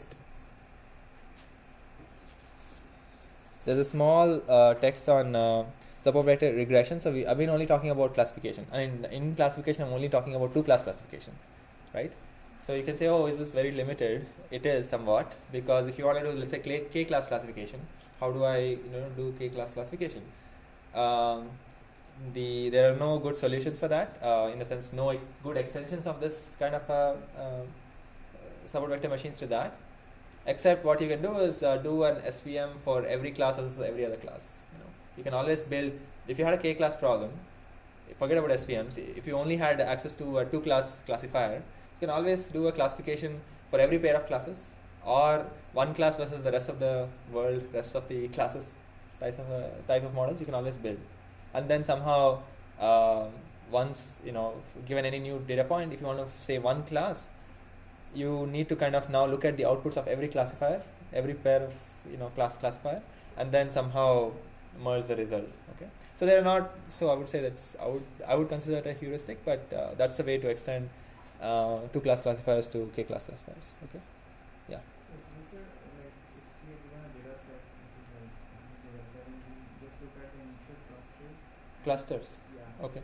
And I mean, so we see that the data is quite jumbled up. There are no 2 or 3 classes. Let's say it's a class problem. There are not. No, but when you're given a data set in supervised learning, somebody tells you what the classes are. Yeah. Y's are given. Yeah. But you're saying in your data, Y's are not given. You're trying to infer what the Y's could be, or No. Let's say if there's a data set and we assume that there are 2 classes. no. But that's just, you can just look at what Y values are, how many different values Y take, and that is the number of classes your data set has. Okay. Yeah. Okay. We are not yet gone to unsupervised learning. Any other question? So this is pretty much the end of supervised learning. So yeah, okay. So that was the comment about going from 2-class classification to K-class classification. Now, second comment about using regression, right? I mean, sometimes you're not in a classification setting, but you want to use the ideas of support vector machines to regression setting. So for that,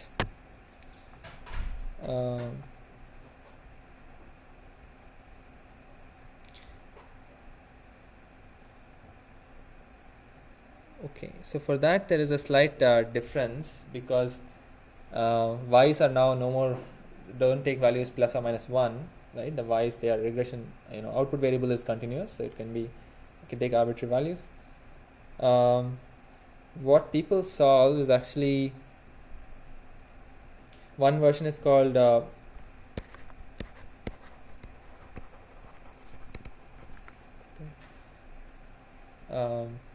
actually there are probably 1 or 2 versions of support vector regression. So the one I've given in notes, it basically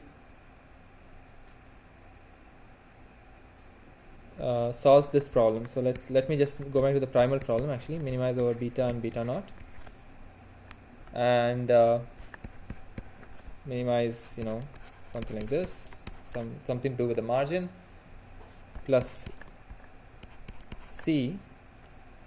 Now I had in the previous SV support vector classifier setting, I had plus C times sum of CI's, right? Instead of that, what I'm going to do is sum of I is equal to 1 to n. I know what CI's are. CI's are supposed to be equal to, remember there was a term which was yi times xi transpose beta plus beta naught is greater than or equal to 1 minus ci, right? And so ci was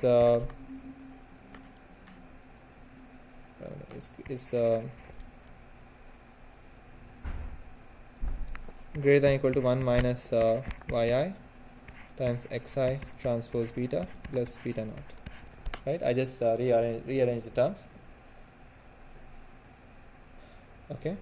Now I also know that ci is supposed to be greater than 0. That was a second constraint. So this was one constraint and this was one constraint, right? These are 2 constraints in that original thing. Now what I'm going to do is I'm going to say, okay, I just want ci to be 1 minus yi, and there is no reason to set ci greater than this number, right? I'm penalizing for ci's, minimizing ci's in the original problem. So there is ci is either this or this. I mean, greater than this or greater than this. Then I'll say, okay, since it's greater than this or this, let me say it should be greater than the maximum of these 2 numbers. Okay, maximum of 1 minus that, comma 0. Okay, so the way I'm going to write it is, I mean, I can explicitly write max Okay, let me just write it this way. Transpose beta plus beta naught. I'll just put plus here. So this function is nothing but max over 0 comma the thing inside, which is 1 minus yi xi transpose beta plus beta naught. Okay. So I kind of eliminated ci. I'm just saying, I know that ci, whatever values I'm going to pick there, should be such that it should of course be positive. It's a slack, right? And it can only be, it has to be also, it also has to satisfy this margin equation. I mean, ci and beta naught that I pick, they have to satisfy this margin equation. So I'm saying I'm going to pick ci to be the maximum of these two numbers. If ci is greater than the maximum of these two numbers, ci is greater than each one of them, right?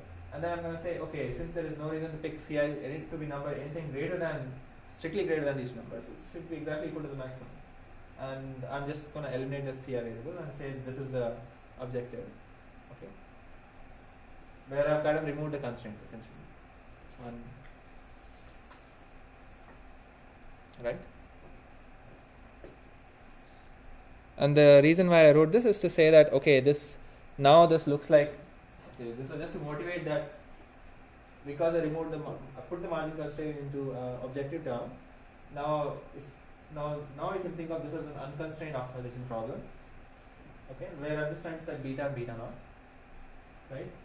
Where it looks like this is like a regression, this looks like a regularization term. This looks like a quadratic regularization, ridge regularization, right? And this looks like a loss function, okay? In particular, this is called the hinge loss. So what is hinge loss? It's hinge loss because the loss function looks like this. So if you look at, so it's max of, what is loss function? Max of 0 comma 1 minus something, some z. So it's like this, okay? So there's this 1 comma 0 value. So this x-axis is z. So whatever that margin number is just saying that if the margin number is smaller than 1, so margin number is greater than 1, okay, then the loss value is 0, because the max of 1 comma some negative number is 0, so there is no loss. If your margin is greater than 1, there is no loss. Right. And if the margin is, the moment your number is, your this thing is smaller than 1, z number is smaller than 1, you are incurring loss. Okay. So to kind of remember what the, I don't know if I kind of discussed this, but there's this loss called the 0-1 loss. It's basically saying if, like, think of classification, right? You just want to ensure that if yi is positive, you want to have, if z is positive, so think of it this way. So your class level is the same as the direction of this, right? If this number evaluates to positive and your y is positive, then you're fine, right? Because you classified was sine of xi transpose beta plus beta naught. That's the original classifier in SPM, right? So if this number is positive and the class is positive, you're fine, right? So all we're saying is that, I said this number is z. So all I'm saying is if both numbers are, if this class is positive and y is positive, this number evaluates to positive and this is positive, then z is positive. So if it's positive, then it's 0. I'm not going to penalize. But if this is negative and this is positive, then I'm saying my classifier is saying your label is, your current example is positive, but my actual label is negative. So z is negative 1. So I'll have a penalty of 1. Okay, it's 0-1 losses. So it's just in terms of loss function. 0-1 loss is like a step function like this. I'm saying that if the signs match of the label and your classifier's evaluation, if the signs match, the value is 0. The signs don't match, the value is 1. That's the loss function, right? And you want to minimize the loss function, right?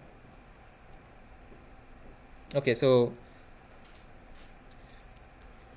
what I'm trying to say is you have a sum over I is equal to 1 to n of indicator of whether the signs match. If basically this is the same as saying yi of xi transpose beta plus beta naught is greater than 0.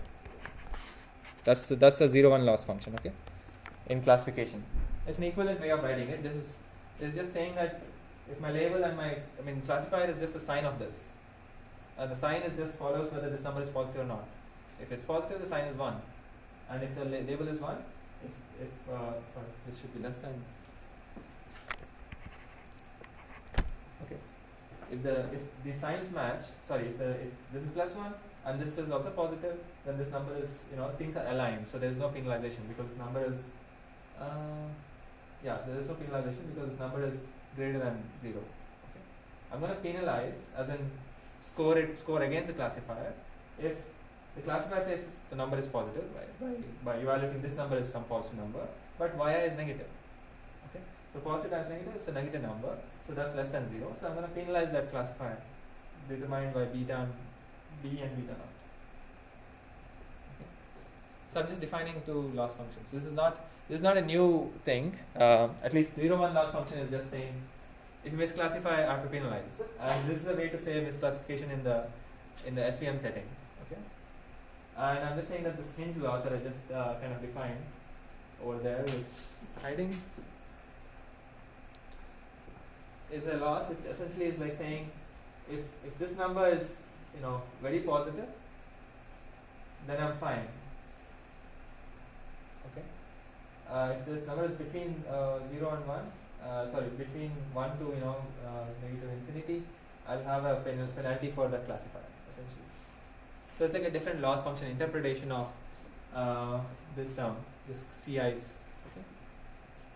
This just kind of ground it back to your loss function plus a regularizer type of interpretation that you had with ridge regression, lasso, and all that, right? But those are for regression settings. So here again, just to kind of motivate regression, I'm saying you had a loss function plus something, and in SVM what they do is they change this 0,1 loss function. So SVR, they just change this loss function to some other loss function, okay, which still kind of captures hopefully the kernelization and duality and all that, which we'll not see in this class, but that's the context of regression, how to do regression with support vector type of framework. Okay. Yeah. What were the two chunks of the loss function and the regular? Can you just repeat that? No, this is you've already seen, right? This is like least squares loss plus ridge regression beta penalty. So here it's called hinge loss plus some penalty on beta. That's there in the notes, I think. Yeah, it's there in the notes. This is just called hinge loss. And I was just trying to illustrate what hinge loss means in terms of like 0,1 loss, which is the classical, classification loss, right?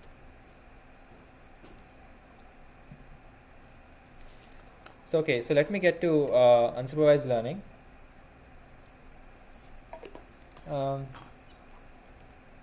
So how many of you have already seen unsupervised learning techniques in general? Okay. Clustering, has anybody not done clustering? Has done clustering? Has not done clustering? Not done clustering. Okay.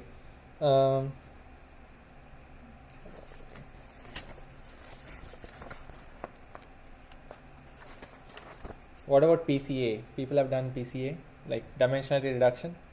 You just have some data, try to get to principal component somehow, so that you have lesser coordinates than your original data set. Okay. We saw PCA during trying to interpret ridge regression, right? We'll probably revisit PCA again. We'll see a little bit of clustering, k-means, k-mediards. It's going to be next time. And we'll also see spectral clustering. I don't know if that is interesting or not, but so we'll see some clustering techniques. We'll see PCA. The other unsupervised learning methods. So let me just motivate.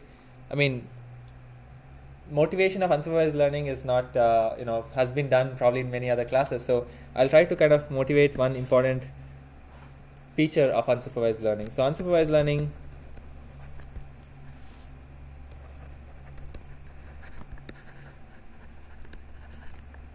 essentially means I have data which is just xi's, I is equal to 1 to n.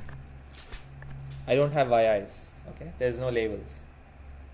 And what is the goal of unsupervised learning? At least the goal is, from a statistical perspective, the goal is going to be, since only xi is there, I want to understand p of x. That's it. Okay.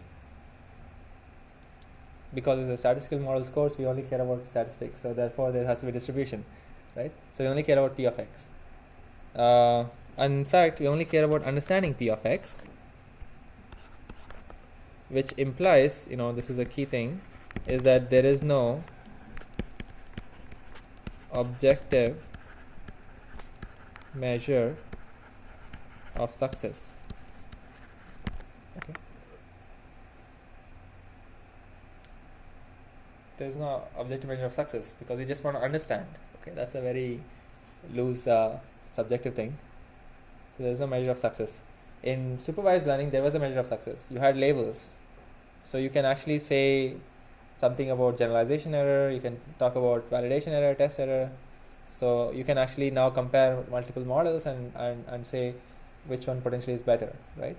Here, it's all about which model helps you understand your data better. Okay, it's an exploratory analysis. It's more closer to exploratory analysis than prediction tasks. Okay, this is just a general guideline. Of course, you can say, okay, what if I just include my labels into my x's and call that my new x's, and then understand p of x, which essentially is actually truly p of x comma y. Then I can come up with some objective measure, but that's a fringe case. Okay. Here, what I'm saying is when people call unsupervised learning, they are saying I have bunch of lot of data.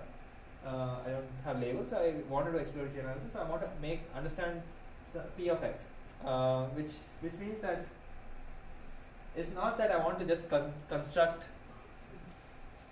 Which means that, for example, I can do two things. Actually, one of them we've already seen is that I can try to approximate p of x with something that I think p of x should resemble. Okay. One of the key things is, what if p of x is Gaussian, just a normal distribution? Given a bunch of data points, let's say they are all one-dimensional, I can fit a Gaussian. Remember, we did this with maximum likelihood estimation. We figured out what is the mean, what is the variance, given a bunch of one-dimensional numbers, right? What the mean and the variance are. Okay, that's going to be a fitted distribution that may or may not be actually p of x. Okay, because you only have a finite number of data points. Okay, we are just hypothesizing that it could be Gaussian and we can fit a Gaussian.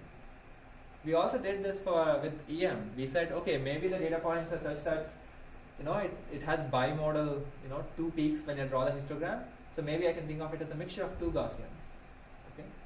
Remember there was a class on EM. So there we said we want to fit a mixture of two Gaussians, and we can fit the parameters. So if there are two Gaussians, there may be potentially two means, mu1, mu2, two variances, sigma 1, sigma 2, or sigma 1 square, sigma 2 square, and also mixture proportion, pi. So we said, okay, one way to understand this is to say I want to approximate p of x. So I don't know what the p of x itself is. I have data. With data, I can construct the parameters when I am assuming that the data is actually a mixture of two Gaussians.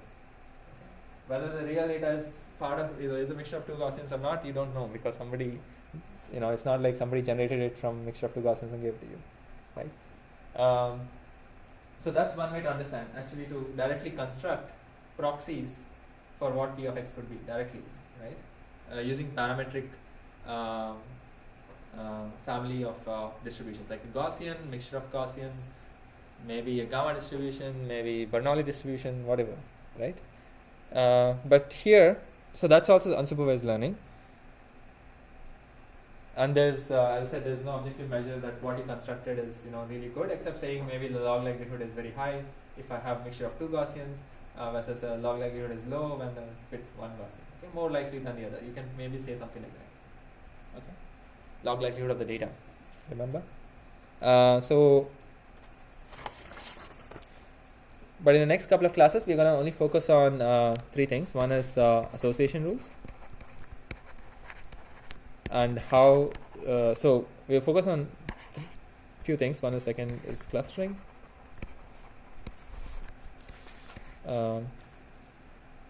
Actually, in PCA, maybe I'm not sure, but let's see. So we are going to focus on these these and some variations of them, but again we'll always try to tie back to how they help us understand p of x. Okay, that will be the, I guess, a new twist. I mean, you must have seen these methods in other courses, but maybe they're not talking about p of x. Here we're going to try to kind of ground it back to what is the distribution over x that we care about. I mean, it's not as very strong statements that we can make, but let's see. Okay, so today we're going to look at association rules, and the name has two things, right? Association and rules. So okay, let's see. What's this one? So for that, I want to think of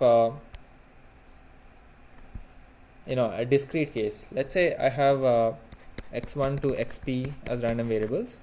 Okay, they take values s1 to sp. Okay, so not take values, they take values in these sets. So maybe x1 takes a value in 2, 3, 4,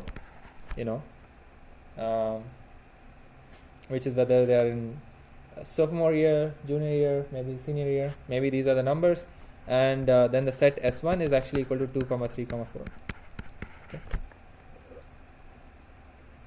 I'm just saying that x1, your first feature input variable, takes values from the set s1, capital S1. Okay, maybe I should just put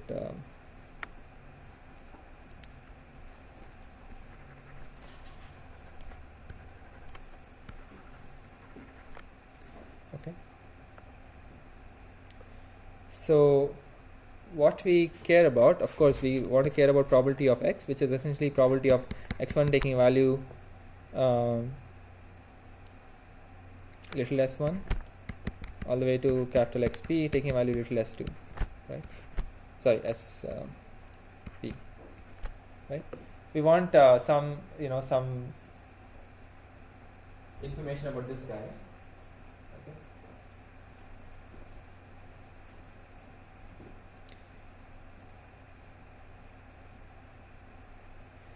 And what we will do with association rules is going to be trying to, so the goal is going to be find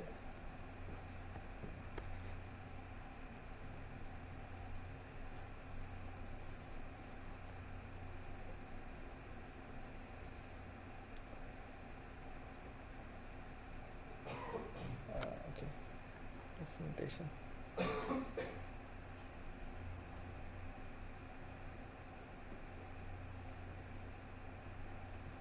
Okay, let's say s1 bar to sp bar, find some subsets.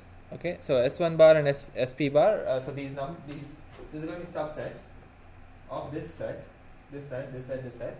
Okay, so for example, let's say each of the xi's takes values 2, 3, 4 for simplicity. Okay, let all of them takes value. Let each one of them, each of the random variable, each of the features takes 3 values. All I'm saying is I want to find some subsets, collection of subsets. Maybe s1 bar is going to be just the set 2, s2 bar is going to be the set 2, 3, maybe s3 bar is going to be 2, 3, 4, maybe s4 is going to be just 2, and so on. So some subsets of each of these sets, okay, such that the probability, okay, probability of x1 belonging to this subset 1, x2 belonging to this subset 2 bar, all the way to xp belonging to this subset 3 is high. That's all we want to do. We just want to know what values that do these input features take, which is a high enough probability. That's all.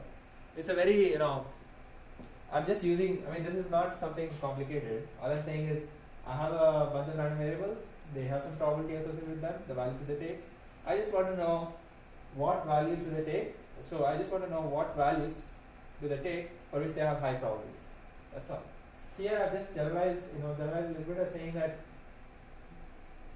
maybe if all the values that x1 takes is, all these maybe just 2, 3, 4, or maybe some higher set of discrete values.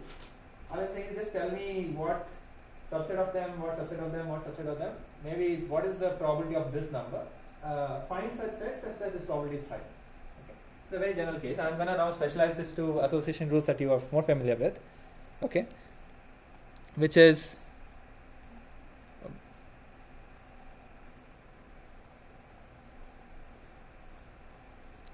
that let's say Si is just 0, 1. Okay, the sets, the values that the random variables take is only exactly 0, 1, which means that each of the random variables is binary. Okay, and I will allow the S bar I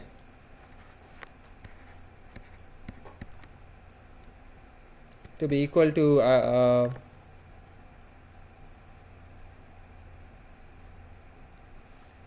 I'm only allowing S bar I to be either equal to 1 or 0, 1. Okay, that's it. So I'm only asking for, let's say all the random variables are binary, and I'm saying why don't you just pick? Can you tell me probabilities of those the values that these guys can take? But I'm only letting them take the value either 1 or I don't care about the value. If they take both values, then I don't care about the value. Right? I mean, so the base case is what if I put S bar instead of S bars I put SS? What is this probability equal to? 1. P of x1 belonging to S1 bar S1 only, and so on. It's 1, right? Just trying to kind of ground the intuition here. So I only care about S1 bars, Si bars in this way. Then this probability, okay, of x1 belonging to S1 bar and so on, like xp belonging to sp bar. Okay, this is can be written again in a compact way as the probability of a product of x little k, where little k goes from 1 to x little k is a part of capital K. Okay, maybe I should write capital K with a tag at the top, means capital K is equal to 1. Okay, I mean it's an equivalent representation. I'm just saying that if I'm searching for these sets and these are binary random variables anyway, then it's just saying that maybe some of the S1 bars are 0, 1, then they don't matter anyway. Okay, and for those S1 bars for which I'm taking equal to 1, the xk is actually equal to those coordinates actually should take value 1. So I'm just saying, tell me what subsets of your x's, x vector, what is the probability that a subset of your x vectors takes value 1? Because each one will take a value 1. Okay, and the 0, 1s don't matter. So all I'm saying is, give me subsets of your input variables, okay, whose products, what is the probability that they take value 1? All of them take value 1 simultaneously. Okay.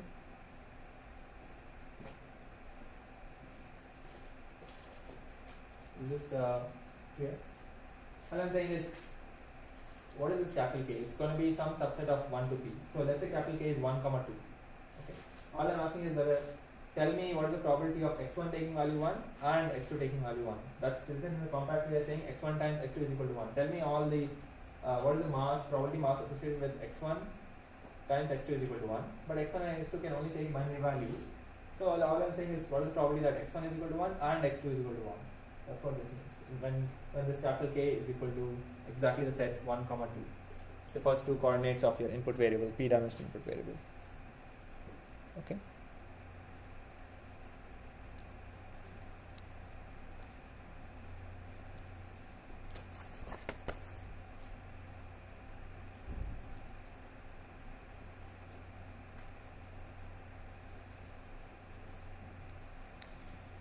And so how are we going to understand the distribution over X, the distribution over the random variables, P random variables? We're only going to understand that in terms of these things. We're only trying to find subsets of these random variables taking value 1 if the probabilities are high enough. Okay. So how do we, so let's say we care about this type of a number. So we can actually approximate this number as a counting thing, which is going to be, okay, I have n observations. Let me sum over n observations, I is equal to 1 to n, and just find what is the product over little k in the set k of whether that observation xi, the kth coordinate is 1 or not. Okay, just the product of this, because these are binary random variables. So in the ith observation, maybe the kth coordinate is actually equal to 1.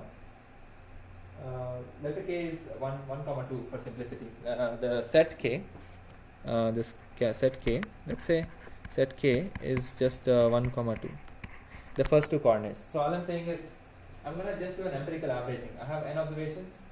For each observation, I'm saying whether xi1 times xi2 is equal to 1 or not. If it is equal to 1, it's counted. If it's not, it's not counted. This is the proportion of observations where xi1 times xi2 is equal to 1. That's it. That's this count. And that's going to approximate this guy, right? This guy is saying what is the probability that capital X1 times capital X2 is equal to 1. And this is a counting, this given data, I can approximate this as a proxy for this. Okay? It's just counting and normalizing. I have n observations, out of which some observations will have this type of product equal to 1. So it's binary random variables, right? So some numbers will be equal to 1. So should I actually give an example? It's not clear? It's clear, right? Or you want an example? Okay. So think of x1, x2, x3, x4. Okay, 1, 1, 0, 0, 0, 1, 0, 0, 0, 0, 1, 0, and maybe 1, 1, 1, 1. Okay, so I have n is equal to 4. Okay, and all I'm asking here is what is the probability of, so let's say k is equal to 1, 2. It's already given here. Example, this is an example. Then I'm asking what is the probability of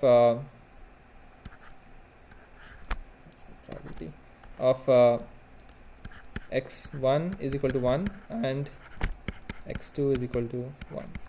That's it. That's what this term means. Product of those two equal to 1 means that each one has to be equal to 1 because these are binary random variables. Okay. So I'm asking what is this? And I'm saying that this can be estimated even without looking at this ugly formula. You can say that, okay, I'm just going to count out of 4 observations where they both were equal to 1. Where were they both equal to 1? They were equal to 1 twice. Right? So my estimate of this would be just 2 divided by 4. It's just a notation way of saying the same thing. Right? For this counting is saying for each observation, tell me for observation 1, is the product equal to 1? If it is equal to 1, then I'll count that once here. And for second observation, the product is actually equal to 0. That's not counted. So it's 1 plus 0 plus 0 plus 1 divided by all the observations, which is 4 here. Right?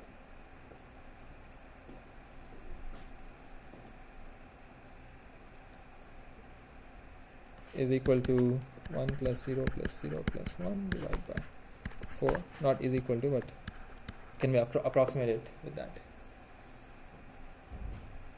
Okay.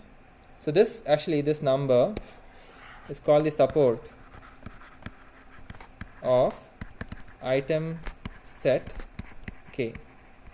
So K, this capital K, this set 1, 2 for example, is an item set. Okay. And we just this calculated number, essentially a proxy for trying to estimate this type of the thing, is called the support of that item set. Okay. Or in simple terms, it's just saying that given an item set, tell me with what proportion that set occurs. Okay, so because these are random variables, it's just occurrence of an item set is just saying how many times did those coordinates were equal to 1. Okay, so each coordinate is going to be like an item, and the naming comes from retail type of a situation where a transaction log may have x1 to, let's say there are 10 products being sold by the retailer, then there's going to be x1 to x2 to x3 and x10, and the transaction log purchased by a customer would say whether they bought first item or not, whether they bought the second item or not, and so on. So each log by a customer would be essentially binary. And so you're asking whether the item set, a particular item set, first item comma third item, what is the probability that they got bought together? Okay, and the probability that they got bought together is essentially some counting that you can do on the transaction log, right? And that's called the support of that item set. That's it. And there is a systematic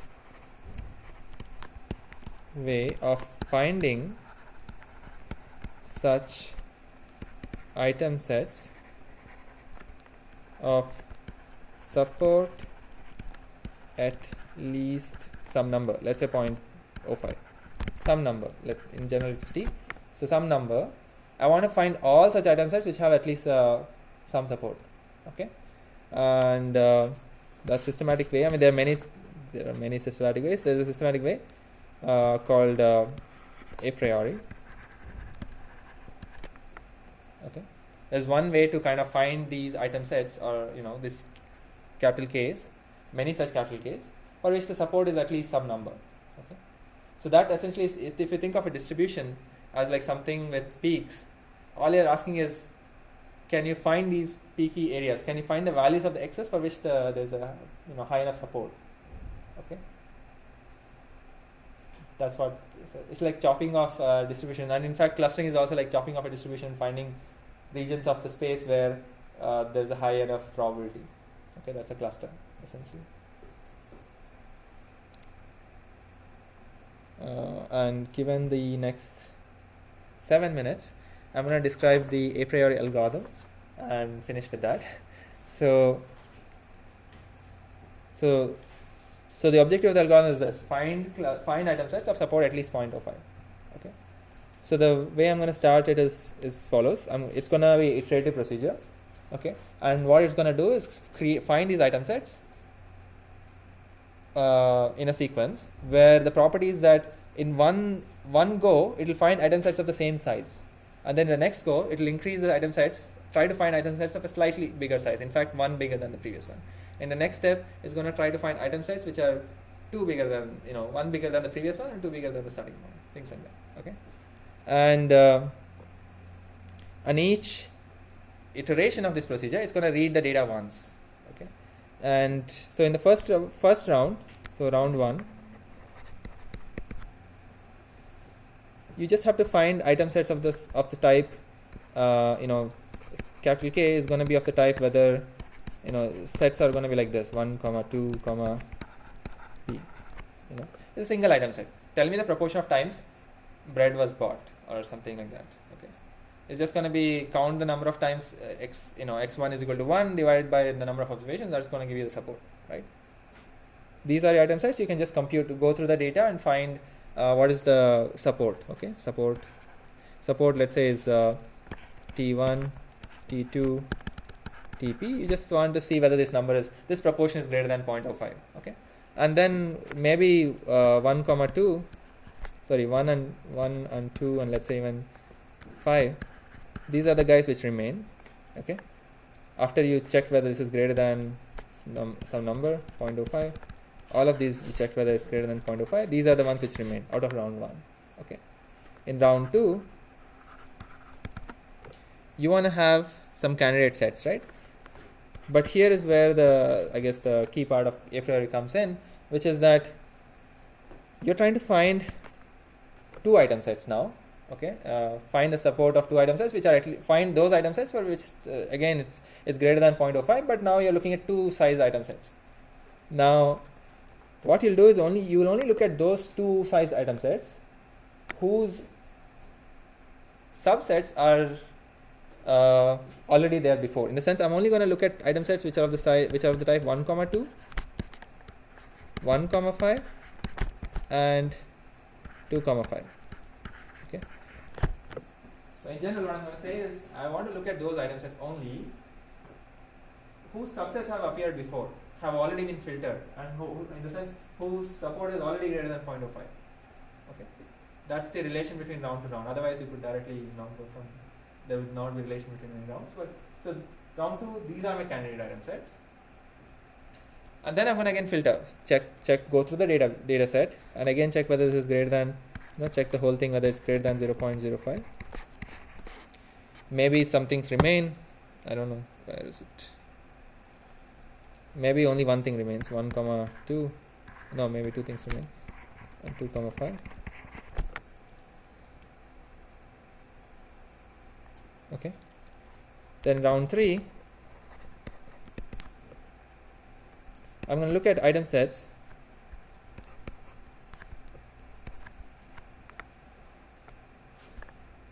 which are just 1 comma 2 comma 5.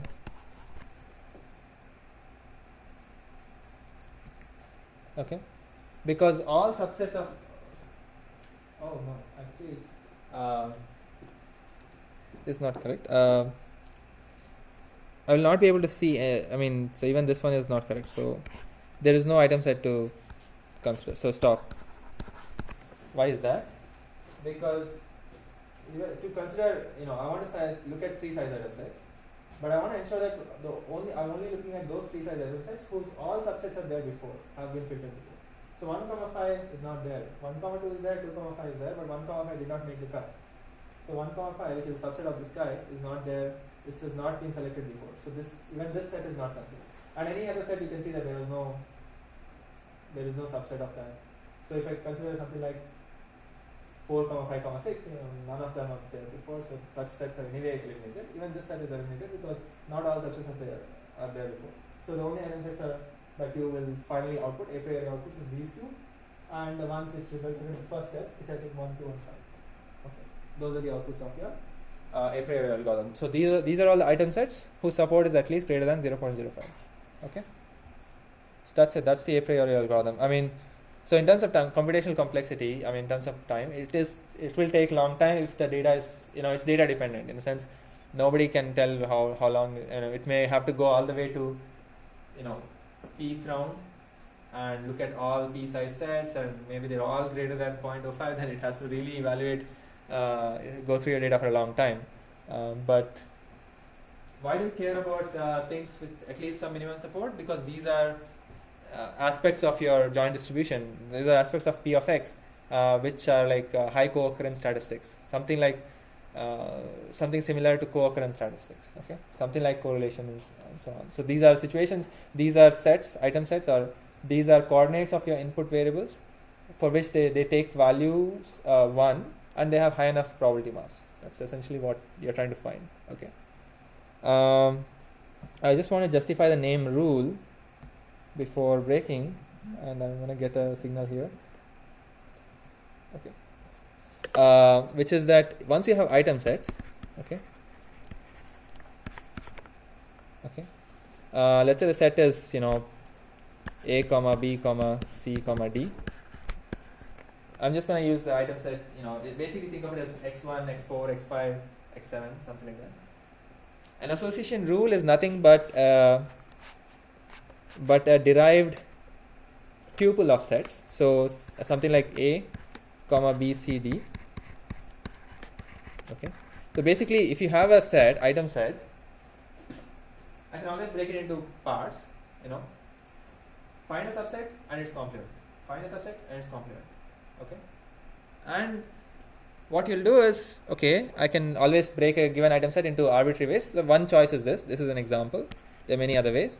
And then what I'll do is I'll just try to find the support of a comma b comma c comma d, which I already computed, divided by the support of a. Okay, that's it. In this choice, I picked a subset A. Its complement was the remaining guys B, C, D. I know what the support of A, comma B, comma C, comma D is. Maybe I remember it from a priori step. I'll also find the support of just A. Okay, that is also part of a priori step actually. I'll take the ratio. This is actually